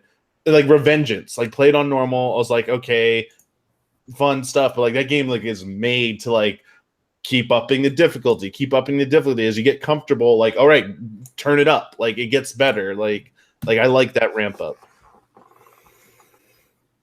When I was in college, there's a period of time where I really cared about achievements. And so I would play games on the hardest difficulty setting out the gate because I wanted the achievements for clearing it on hard and just the extra achievements that came along with it. And it was fun, but things just took me a lot more time because it was more difficult. And it was good when I had the time to do that and I was just a college student. But now I feel like I'm so pressed for time that this creates 2 scenarios where I just play it on normal so I can get through it and move on to something else. Or when I'm playing something just for fun, I just kind of want to chill out. It's not that playing something on hard can't be fun or rewarding in its own way, but a lot of times I just don't want. I'm looking to de-stress, and so I don't play on easy normally. I normally play on normal, but I just pick it because I'm like, this will probably just feel right if I want to chill out, and so that's kind of where I'm at with difficulty settings. Ben, I'm sorry, I just realized they were asking about echoes and not heroes. I got Fire Emblem Heroes and Echoes confused again. Oh, it's all my right. my whole answer was about heroes. I'm sorry. Like still my stuff still applies, but someone in chat pointed out like you can't change stuff in mid thing through Echoes. I'm like, oh yeah, Echoes is the 3DS one. I apologize. So yes, I was talking about the mobile game and the difficulty with that. Sorry. It's all right. When given the option between it was Power Fantasy and Unfair, I'll choose Power Fantasy for sure. But obviously, like I think the question is worded cute. But I do think there's something to it. I think there's something to a game being too easy makes you less invested, and you actually like the game less in the long term. And so yeah, difficulty is important. It's important to be challenged. I think for me, I just typically don't change the difficulty around too much. I tend to go with the default and then kind of, just kind of base my experience off of that as to whether it was too easy or too hard or whatever. And then, if I do go up to a hard mode, like that would be like more of a second playthrough kind of thing for me. But I've definitely had those games where I felt, like no difficulty option would like hit that sweet spot. It's like, you're in that, you're either too hard or too easy. And so that can be frustrating because I do want a bit of a challenge. And like what Damiani was saying, like I am definitely more the person who will rather beat my head against the wall for a while than pop it down to easy. I don't like lowering the difficulty at all. Wow. I think part of the reason I take the approach that I do is a lot of times if I'm playing a lot of new stuff for work, I'll go and I'll play old stuff for fun. And a lot of those old games don't have difficulty levels. So if I'm playing Castlevania 1, it's just hard or something like that. And so I think, or like, playing Ninja Gaiden 2 not that long ago, it's just like, this is just hard. And so I think because I get a lot of that from older games, when I'm playing a newer game and it's not the most difficult thing in the world, I'm like, it's fine. I can get that difficulty in other things that I'm revisiting. Although I will say, I think Ni no Kuni 2 is too easy so far. And it's definitely made me like less interested and less motivated to pick up and play it. But yeah. All right. Moving on. Silent Consonant. Hey, Silent Consonant, how you doing? As Avengers Infinity War has just released, I'm sure a handful of you have already seen it. As of the time I'm writing this, I have plans to see it opening weekend with some friends in IMAX 3D. Maybe I'm just getting old, but seeing this movie in IMAX 3D doesn't sound as appealing as it once was. I wish Hubert was here. Or maybe I've just been spoiled by the recliner seats and ample space that smaller showing with fewer seats have allowed. My question for you is this. With TVs getting larger, picture quality improving, and high-speed streaming readily available, would you prefer paying a premium price to watch newly released movies in the comfort of your own home, or would you still prefer going to the theater? For me personally, I think the theater is probably the best for spectacle. Movies like Pacific Rim really shine in this particular medium, but movies like A Quiet Place can be ruined for some by the theater-going experience and require a bit more intimate and personal setting. I wish I had the option. Like, it would be nice to have that option. Because there are some movies that I want to see that no one else wants to go see, and thus going to a movie by yourself is, for me, I don't like doing that. Right. Too proud. Reserved seats has made it easier, at least. Like you could kind of see a theater like before, like close to showtime, and like, all right, I'm gonna pick a seat over here where it's like not gonna really be near anybody, so it won't be too bad. But at the same time, like I would, even with that option, I would rather have like a movie coming out, no one wants to go see it, I just want to watch it in my home, you know, and enjoy it and stuff like that. But I do love like some things, like seeing some big films in a theater setting, just for like Blade Runner 2049, like is way different watching that at home on a smaller, even on like a HD TV, big HD TV screen, is not the same as seeing that in a theater and stuff. Like it was hard to get through it again watching it at home versus like the spectacle of seeing it in a theater. Like definitely mattered. I think modern society has made me less accepting of minor annoyances. Like I go to movies less in the theater because it kind of feels like more of a hassle to me. I don't know if it's just because where I'm located, but depending on the movie, like if it's a big Marvel movie, it's like, oh my God, the theater's going to be packed. I'm going to have to wait in line for 40 minutes to get popcorn. Where am I going to park? Everyone's going to talk during the movie, and that's going to piss me off. And it's like, well, I could just go on Netflix or Crunchyroll or whatever. And it's like, okay, I have everything and no one's here to bother me, and I can eat what I want and I can drink what I want, and I don't have to deal with any of that. And so I think if I could pay for the ability to get movies I want to see without dealing with all of that, I would super appreciate it. But that being said, every once in a while, it is nice. I do think it is more of a spectacle. I agree with what Silent Content was saying. And there is just something about like getting popcorn at the movie theater as opposed to popping your own bag. Like you can't really replace it. Or, you know, you could just do like we did and see Black Panther like 6 weeks later and there's 8 people in the theater. Yeah. Yeah. I agree with that. It's still expensive. It was like $35 trip, you know, 2 people to go see a movie theater, and we didn't even get any popcorn. That's a great point. It's also just way too expensive. Yeah. I think there's something still, like, to me, really romantic about theatrical releases. I think that one thing that I find most appealing about it is that everybody has to shut their phones off. And they don't watch. They do. They don't. Nope. The last like 2 movies that I went to, there was somebody right in front of me that had like their phone on the entire time. You got to go to the ArcLight, Ben. So the ArcLight is this weird chain of movie theaters in SoCal. I don't know if they're around the country or not. They are. But like it's like strictly enforced. And I love that about it. They even strictly enforce talking. They're like, hey, no talking. Right? Somebody will come out before the movie. It's just so stupid. They call themselves hosts. And so somebody in a blue shirt comes out and says, hey, everybody, welcome to the ArcLight. I'm just going to tell you about a few things. Don't talk and turn your phones off. They're very friendly. But then like if somebody does have a phone open, you just go and tell that person's got to go. So I've been to the ArcLight and I completely agree with you. It's a very good theater experience.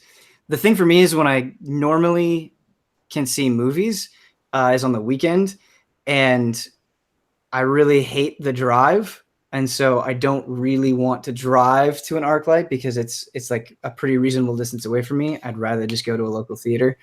But I agree, it is a better experience.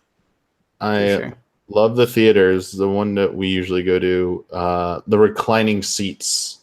It's like there's fewer chairs in there, but like you have like so good.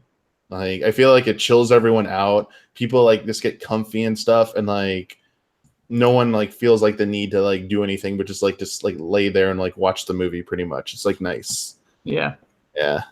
I can't watch a movie without doing something else in my real life. Like the idea of like me sitting in my couch and putting my phone down the entire time, I like can't imagine doing it. Free yourself. Yeah. Free yourself, man.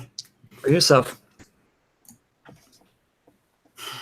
Yeah, that's the thing. Like at the theater, like I do generally like feel like I lose myself for that duration of the film. Like I forget that I'm like in a theater in the real world most of the time. Like when I'm at home watching a movie, it doesn't have that same effect. Like it tries, but it can't quite accomplish it. Like there's something to be said about a good theater environment that does wonders for the immersion factor when watching these films. So good. I will say seeing movies with other allies is the best. It's like some of the most enjoyable theater experience that I've ever had, because one, they're just excited about it, and two, after the movie, they want to talk about it and they're very excited about it. Like I remember seeing The Witch with Huber, and that was a very good experience. It was just like in the middle of the afternoon, and there was nobody there. If every movie experience could be like that, I'd be more on board. Next question comes in from Sanjeev. He says, "Hey guys, how do you determine when to quit a game when you haven't finished it yet? Do you go back to finish it or just continue to move on to other things? For example, I'm about 60 to 70% done with Mario and Rabbids, and I feel like the game is more of a chore to get through than actually enjoying playing it. Part of me just wants to stop playing it, but the other part of me says to complete it because you've already invested 10 to 15 hours and $60. What do you guys do in these types of scenarios if you experience them?" I like this question a lot. I've in my later years learned to dump games hard. Like my advice to you is just get rid of Rabbids. Get rid of it. But the question is when? When do you know? Right now, when you said like at this point, you're at that point right now where you said like, oh, this feels like a slog, but I invested money in it. There's no wise investment in like a video game. Like you waste your $60 up front, it's gone. Like I don't think anyone can say like I need to get my money's worth at this point. Like you shouldn't, you know what I mean? It's your time is more valuable than $60 is what I mean to say. And so yeah, torch the game, move on. You're gonna find something you like better. So you're saying like when you have that feeling, don't doubt yourself? Yeah. Be hard, be fast. Yeah. Yeah, like if you're starting to like have to argue or come up with reasons to keep playing, if you're having that internal debate, it pretty much means it's probably time to move on. Like, yes, you might get some satisfaction from finishing a game at that point, but if you're thinking about it that, that deeply and you're that concerned about it, I think you probably, the answer. It's drop it, move on at that point. It doesn't matter. Like you might feel like, oh, I really got to finish it. Like I put so much time in this, but walk away from it like a week later, you'll be like, wow, you'll probably be glad you didn't like waste your time finishing it. More. I think for me, it depends on the game. I also think saying walk away from it may not be something you have to do permanently. Like I think sometimes, particularly for me with like long RPGs, like even games that I love, like Dragon Quest VIII or Persona 5, or the Xenoblade Chronicles, like I definitely got into periods in the middle of those games where I'm just like, I'm tired of doing this stuff, there's the daily routines or the, repetitive combat or whatever. But like, if you like walk away from it and just like kind of flush your system with something else, and then you come back to it, because those games do have great payoffs later on that are worth getting to. Like Xenoblade is a perfect example of where like you feel like you've seen what this game has to offer, and then it's like, no, you haven't. Right. The story, you really want to get there, and it's hard to be in those situations where you have those games where it's like, yeah, but around 60 hours in, it gets really good. To try to tell that to somebody, you sound like a madman. But it can be worth it. Whereas something like Mario and Rabbids, I have a harder time believing that payoff is still there. Like I think you may just be done with the game. I think you have to take it a more case by case basis. But I think sometimes you just need a break. You just like need to get some other type of game in your system. The real bummer for me, and I don't know if Damiani or Bloodworth feel this way as well, but like when we get games can be so hit and miss. And so there'll be times where it's like, okay, well, I'm going to go off and play this thing. And it's like, oh, you got this code. The embargo is in a week or 2 weeks. And it's like, okay, well, I need to throw this over here and then go focus on this thing. And so there are multiple times where like your plans change suddenly because you have to, because you're supposed to be covering this thing. And because of that, like, last year I streamed 2 hours of .hack.gu and just wasn't feeling it in the first 2 hours. And I was like, okay, well, I'm going to drop this. And people are like, oh man, but you haven't seen the best parts. It changes so much as the game goes on. It's like, I totally believe you, but I can't, there's no space for me to A, feel excited about, or B, reasonably get to the point where I might enjoy it because of all of these other things that I'm trying to like cover and get done. So I don't know. I think like, and Mass Effect Andromeda was the same way, where I really loved Mass Effect 1 through 3, and am kind of surprised that I didn't play through Andromeda, but I played a couple of hours of that and I was like, I am not feeling this. Like, I'm not going to spend a lot of time not enjoying something just to get to the part where I might enjoy it. Mm-hmm. Yeah. I do like the break advice of people who do that. I feel like long breaks, and if it works for some people, more power to you. I feel like if I'm away from a game for too long, I'm not going back to it. Sure. Yeah. And I think it was reaffirmed by I took a many months break from Metroid Prime 2 Echoes. I got to a part where I needed the multi-targeting missile thing for unlock a door. I'm like, all right, I'm going to stop here. And I didn't come back to it for months. And when I tried to come back to it, it was a combination of being a little bit lost again. I was like, oh, what did I do last? And like, I was like, no, I just been away from this game so long. I don't really want to get back into it.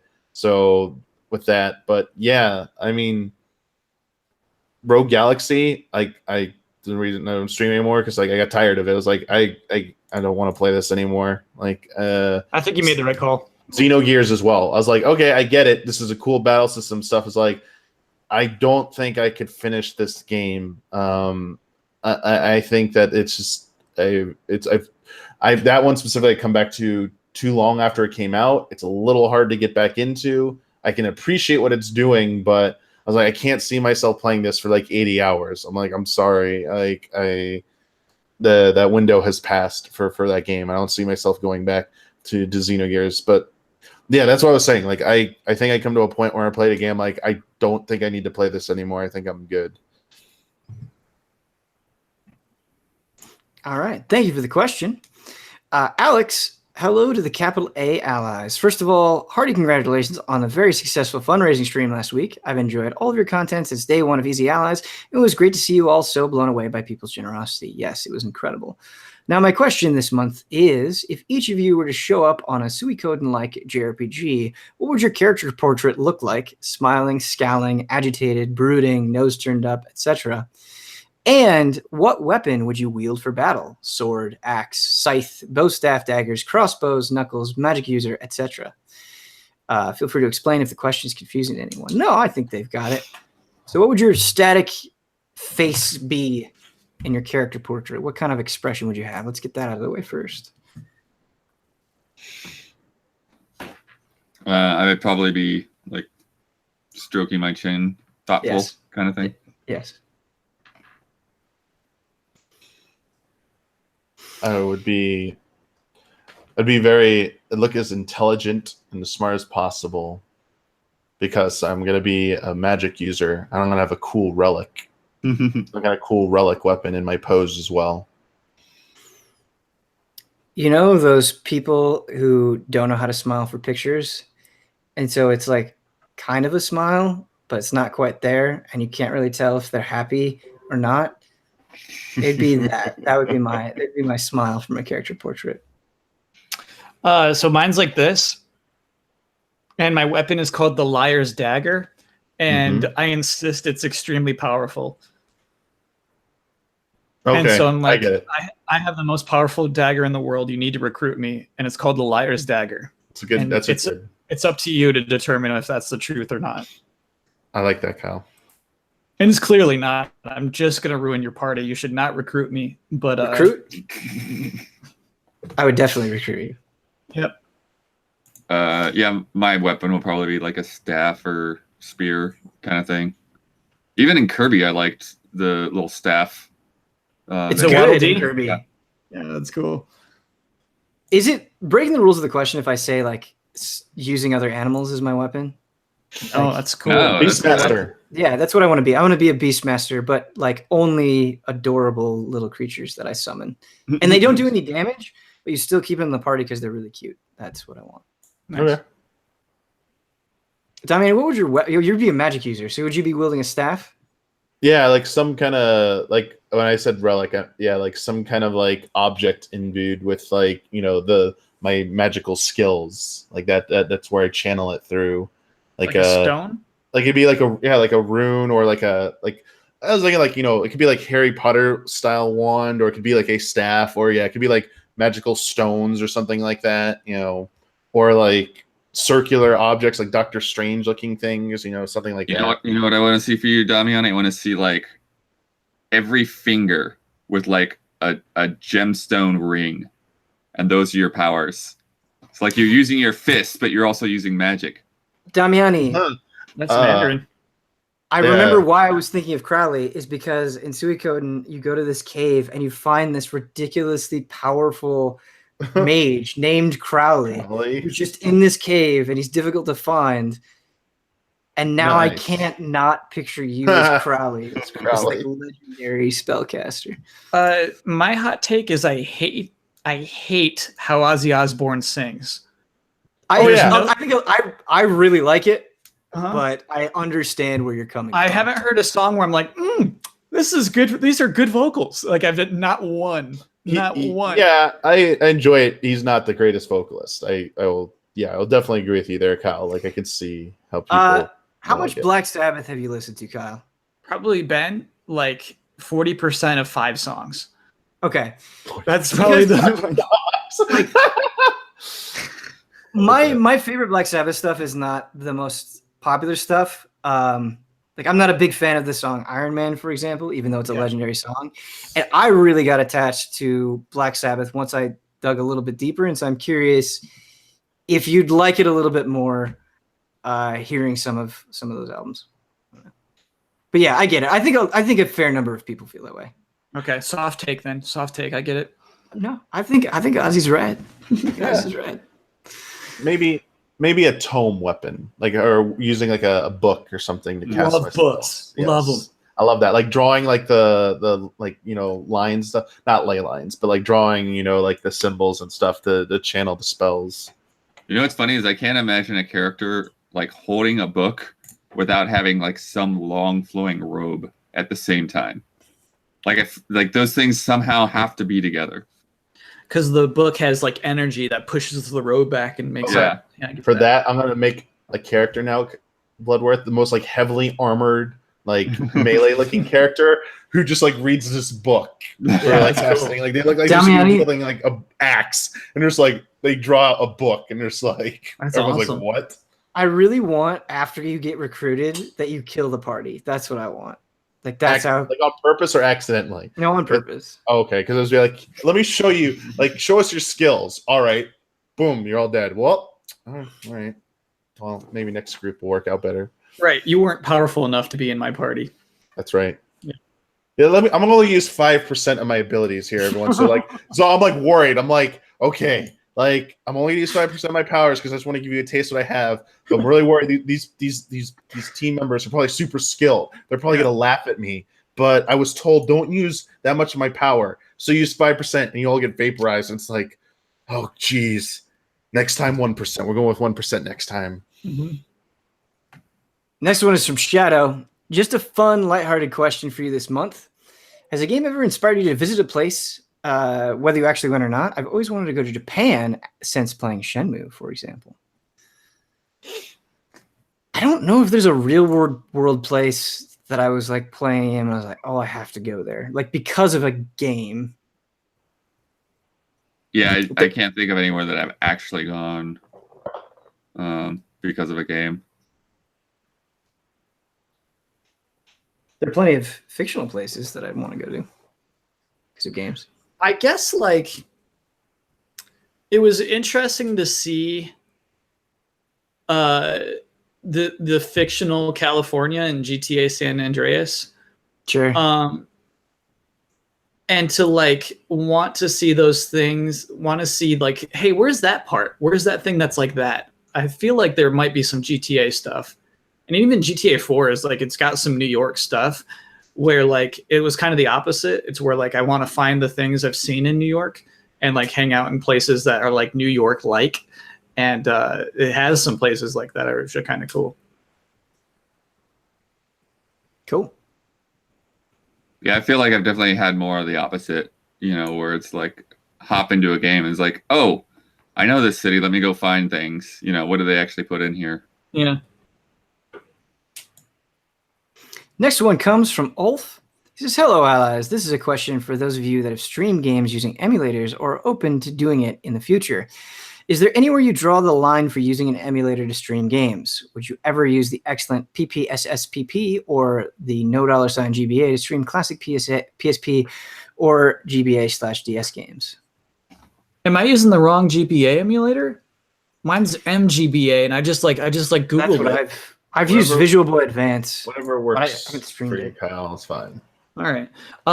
Yeah, I just try to own the thing I'm emulating. Correct. I know technically you're supposed to rip the ROM yourself, and like I get that's what makes it legal. To me, that's like an unnecessary step ethically. Like I just want to own it. You know. We have Hogan chat, by the way. Heads up. That's good ethical argument, Kyle.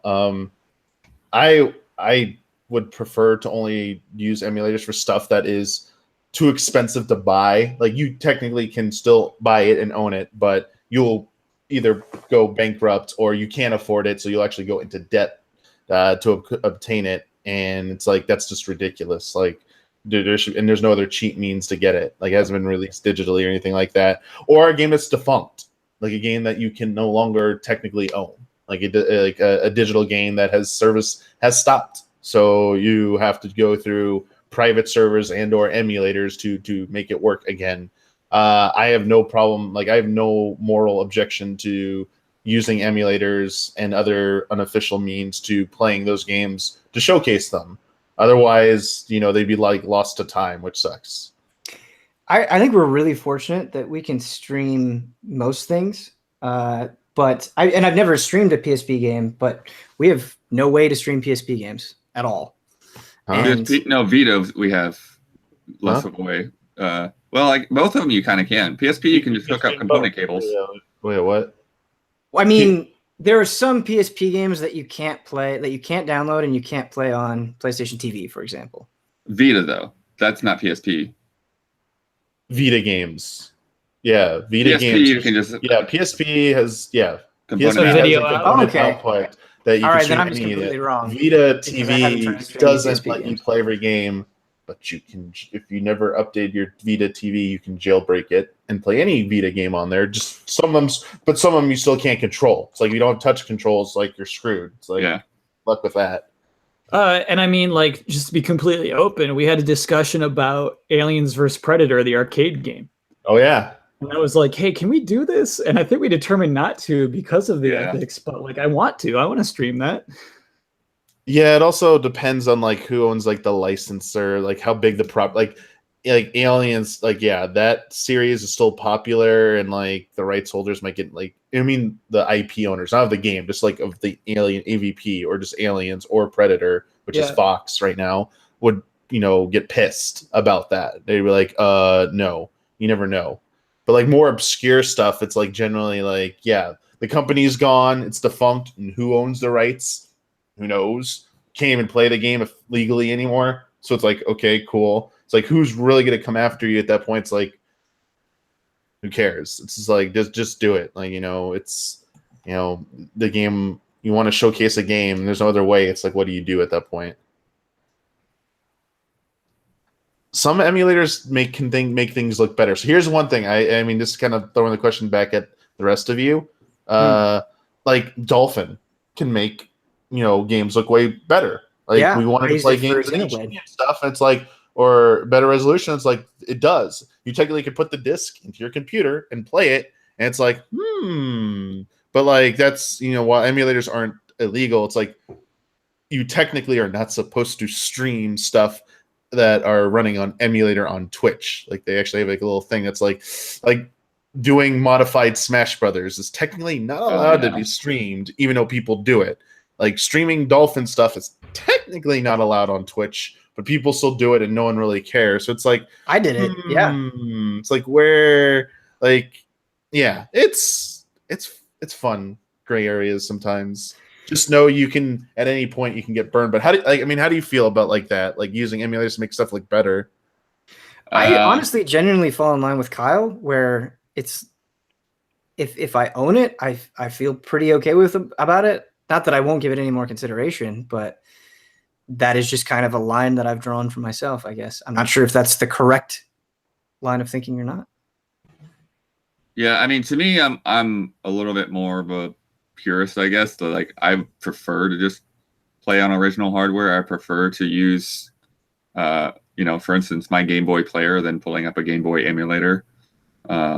So a lot of these things don't come up that often. It's really, like you said, it's more, it really is for more obscure kinds of things that would be hard to hook up, or like I don't have the hardware to hook up a Super Nintendo, so maybe I would be more likely to do that. But I think actually, if it came down to it, and if I wanted to play that game, I would probably be more likely to buy the equipment than to play it on an emulator.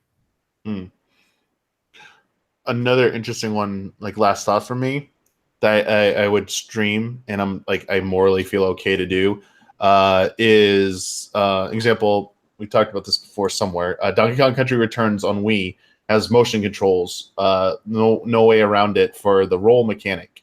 But if you run it on your Wii with Homebrew, where you can run a patch, like a fan-made patch that's applied to it, that's not official, it can remap the shaking to a button, so you can just roll normally.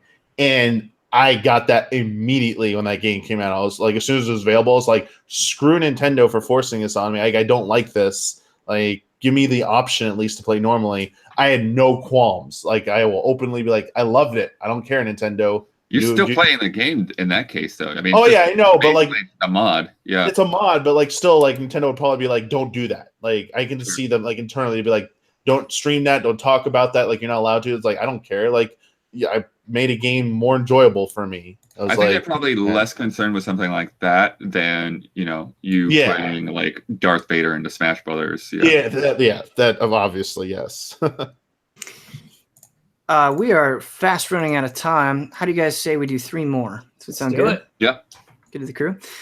This one comes in from Hudson. He said, is there a game you love that you keep falling back on? Bonus points of a game that no one else understands why you keep going back to. For me, it's old school RuneScape, probably because it captures the 2006-2000 nostalgia feel of old MMOs. That's cool. Hopping back into RuneScape. Obviously, I'm like, it's become something I'm more known for, but Tetris is just something that's lasted throughout the years. I was so stoked I was able to download it on my 3DS, but I still had the cart and running it on a Game Boy Light for a long time. And that's definitely a fallback game for me.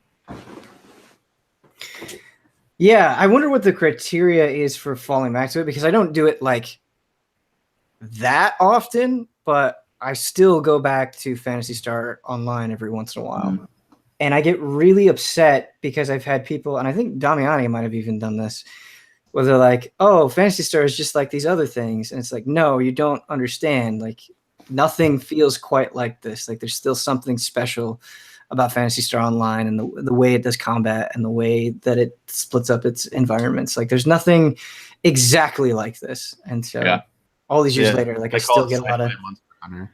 What's that? That's my thing. I call it Sci-Fi Monster Hunter. Yeah, that's super wrong. I know, but I do that to troll people because I'm like, I know it's unique, but I like rubbing it in their face because I'm like, I can be evil like that sometimes. It's like, ooh, if it was so good, it would have like survived. Oh, it got a sequel. If it was good enough, it would have brought it out in America. But I'm just trolling. But again, that brings us back to like, that's not true at all. That brings us back to like talking about Shenmue earlier, and it's like, man, like Dreamcast was just like the future. It is the future. Present tense. Like they really like had so many things that like now like they're standard, but they were just completely breaking new ground. In terms of like, I don't have a lot of things that I fall back to, but I would say one of the things when I travel, when I go on flights, I fall back on Picross. Nice. That's good. Yeah, I actually have like. And like I don't need to buy like all the different Picross games that have come out or anything. Like I literally have been going back to the Game Boy Picross that I had downloaded on my 3DS. I started at Picross 3D, which that's a good one. Like 2D retro like action platformers I love, and I enjoy going back to all of them. Like I love revisiting Mega Man, Contra. I don't think there is a game that I enjoy going back to and go back to as often as like Castlevania 1. I don't know what it is about Castlevania 1, but I love just like playing it and revisiting it over and over and over again. And a lot of times when I go back, like I'll just play it for a little bit and get stuck somewhere and then leave, but I enjoy it every time I go back to it a lot. Something kind of nice about just like having a run of Mario 3 where like for the first like 5 or 6 levels, you know, you're doing the exact same movements every time. Right. You know where that you're not gonna be surprised by any enemy or anything. It's just kind of nice, like knowing a level. I think that's what it is. I think it's just the familiarity, and you need like a certain amount of simplicity in order to have that for sure. Yeah. Second to last question comes in from Raymond. Pancakes, waffles, or French toast? Easy. I'll go waffles. Waffles. French toast. Waffles. Nice. Actually, I like French toast though. Of those things, like I really have not been like a kind of cake person or anything like that. It's like very starchy and sugary. Yep. So it wasn't until I got older that I could really even eat that much of pancakes or French toast. Like waffles was like the only one of those options for me. It's weird because pancakes, everything else in my life, when I was a kid, I was a super picky eater, and there wasn't that much that I liked. But as I got older, I pretty much like everything. Things that I used to hate, like onions and pickles, I love now. I've liked pancakes less over the years, and I think it's the only thing that I can think of that has taken that path, and I don't understand it. I would like to say I would eat all 3 right now. If you put all 3 of those, if you put them all in front of me, I'd like eat all 3 of those things. They're all so good. Yeah. But also, like, they're all good. Those are 3 good things. You made us choose between 3 good things. But waffles. Yeah. Last question of the day. Angelo, is drinking alcohol while playing a game for review anti-ethical? If you normally drink while playing, should you drink while reviewing? Is there an ideal state of mind to be when you're playing a game you're reviewing?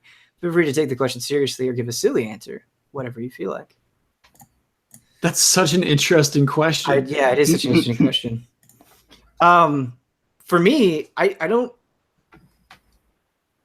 review games when drunk, but like I might have a beer, and I don't think it impacts my ability to play or evaluate the game. So I don't think it's unethical in that sense. I think if you're blitzed out of your mind, you might run into problems, of course. But yeah, I don't drink enough for that be a factor. Like I don't usually have beers like at the ready at home. Just generally like if we go out and there's if I'm at a concert, maybe once in a while, if like if we're at like a preview event and they have the Tomb Raider thing, they had drinks there, but I still got a water. Like I didn't feel like drinking. So, but yeah, for me, I generally would only have 1 drink, maybe 2 in an evening, anyways. So I don't think it would be enough to make a difference. yeah.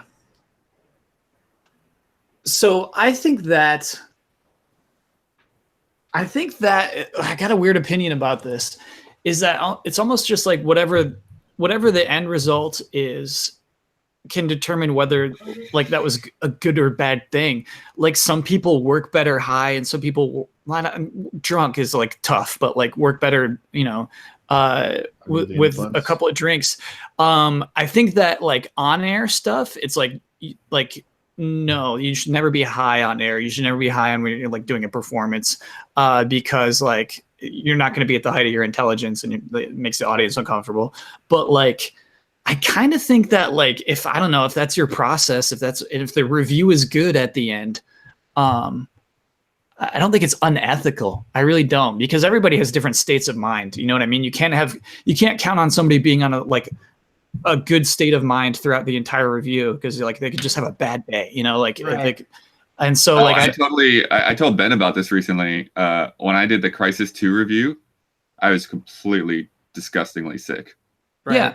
And It's I was not unethical, right? Yeah, I was at a preview, event. I was in a hotel. I couldn't go anywhere else. I'm just like, I just have to do this with, my disgusting sickness right now. Blood, did we ever talk about how your painting is 2 fidget spinners? It was No, we didn't talk about that, Kyle. How could we not talk about that? It was painted long before those things existed.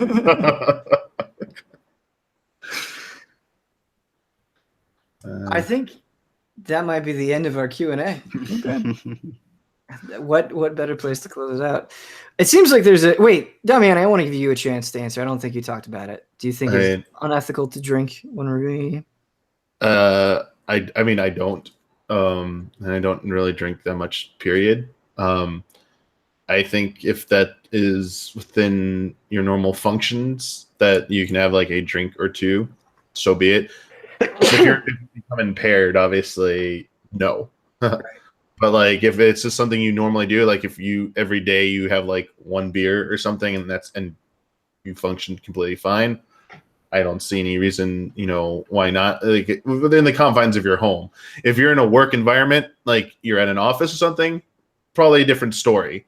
But it was weird though at game trailers when we would have like beer days when there would just be beer readily available. Yeah, and those technically aren't allowed anymore. I don't think they were. They did happen though. Not sure how much they were actually allowed to happen in the first place, but well, that was like every week during the summer, wasn't it? Yeah.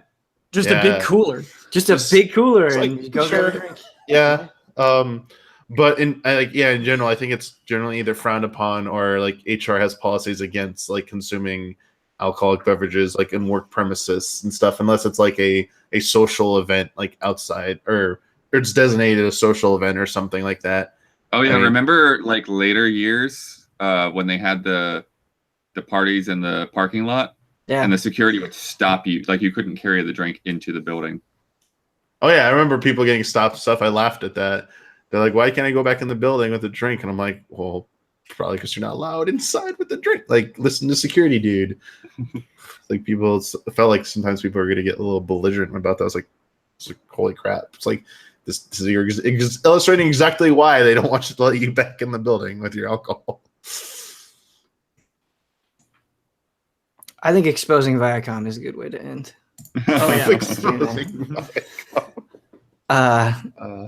But thank you to everybody who asked questions. Sorry that the link to the stream wasn't locked to 20, but it's okay. I think getting a couple other people in here, giving them a taste of the live Q&A is good. If you want to ask a question, it is the $20 and up tier on Patreon, and we do those every month, the last Saturday of the month. Thank you everybody who submitted questions. I apologize if we didn't get to your questions. But there will be a post if you want a chance to get in earlier. There's always a post at the beginning of the month letting you know when we're going to be posting the submissions, when we're going to be taking questions, so you can jump in on the same page with everybody else. So, but yeah, thanks everybody, and thank you to Bloodworth, Kyle, and Damiani for joining me today. Bye, everybody.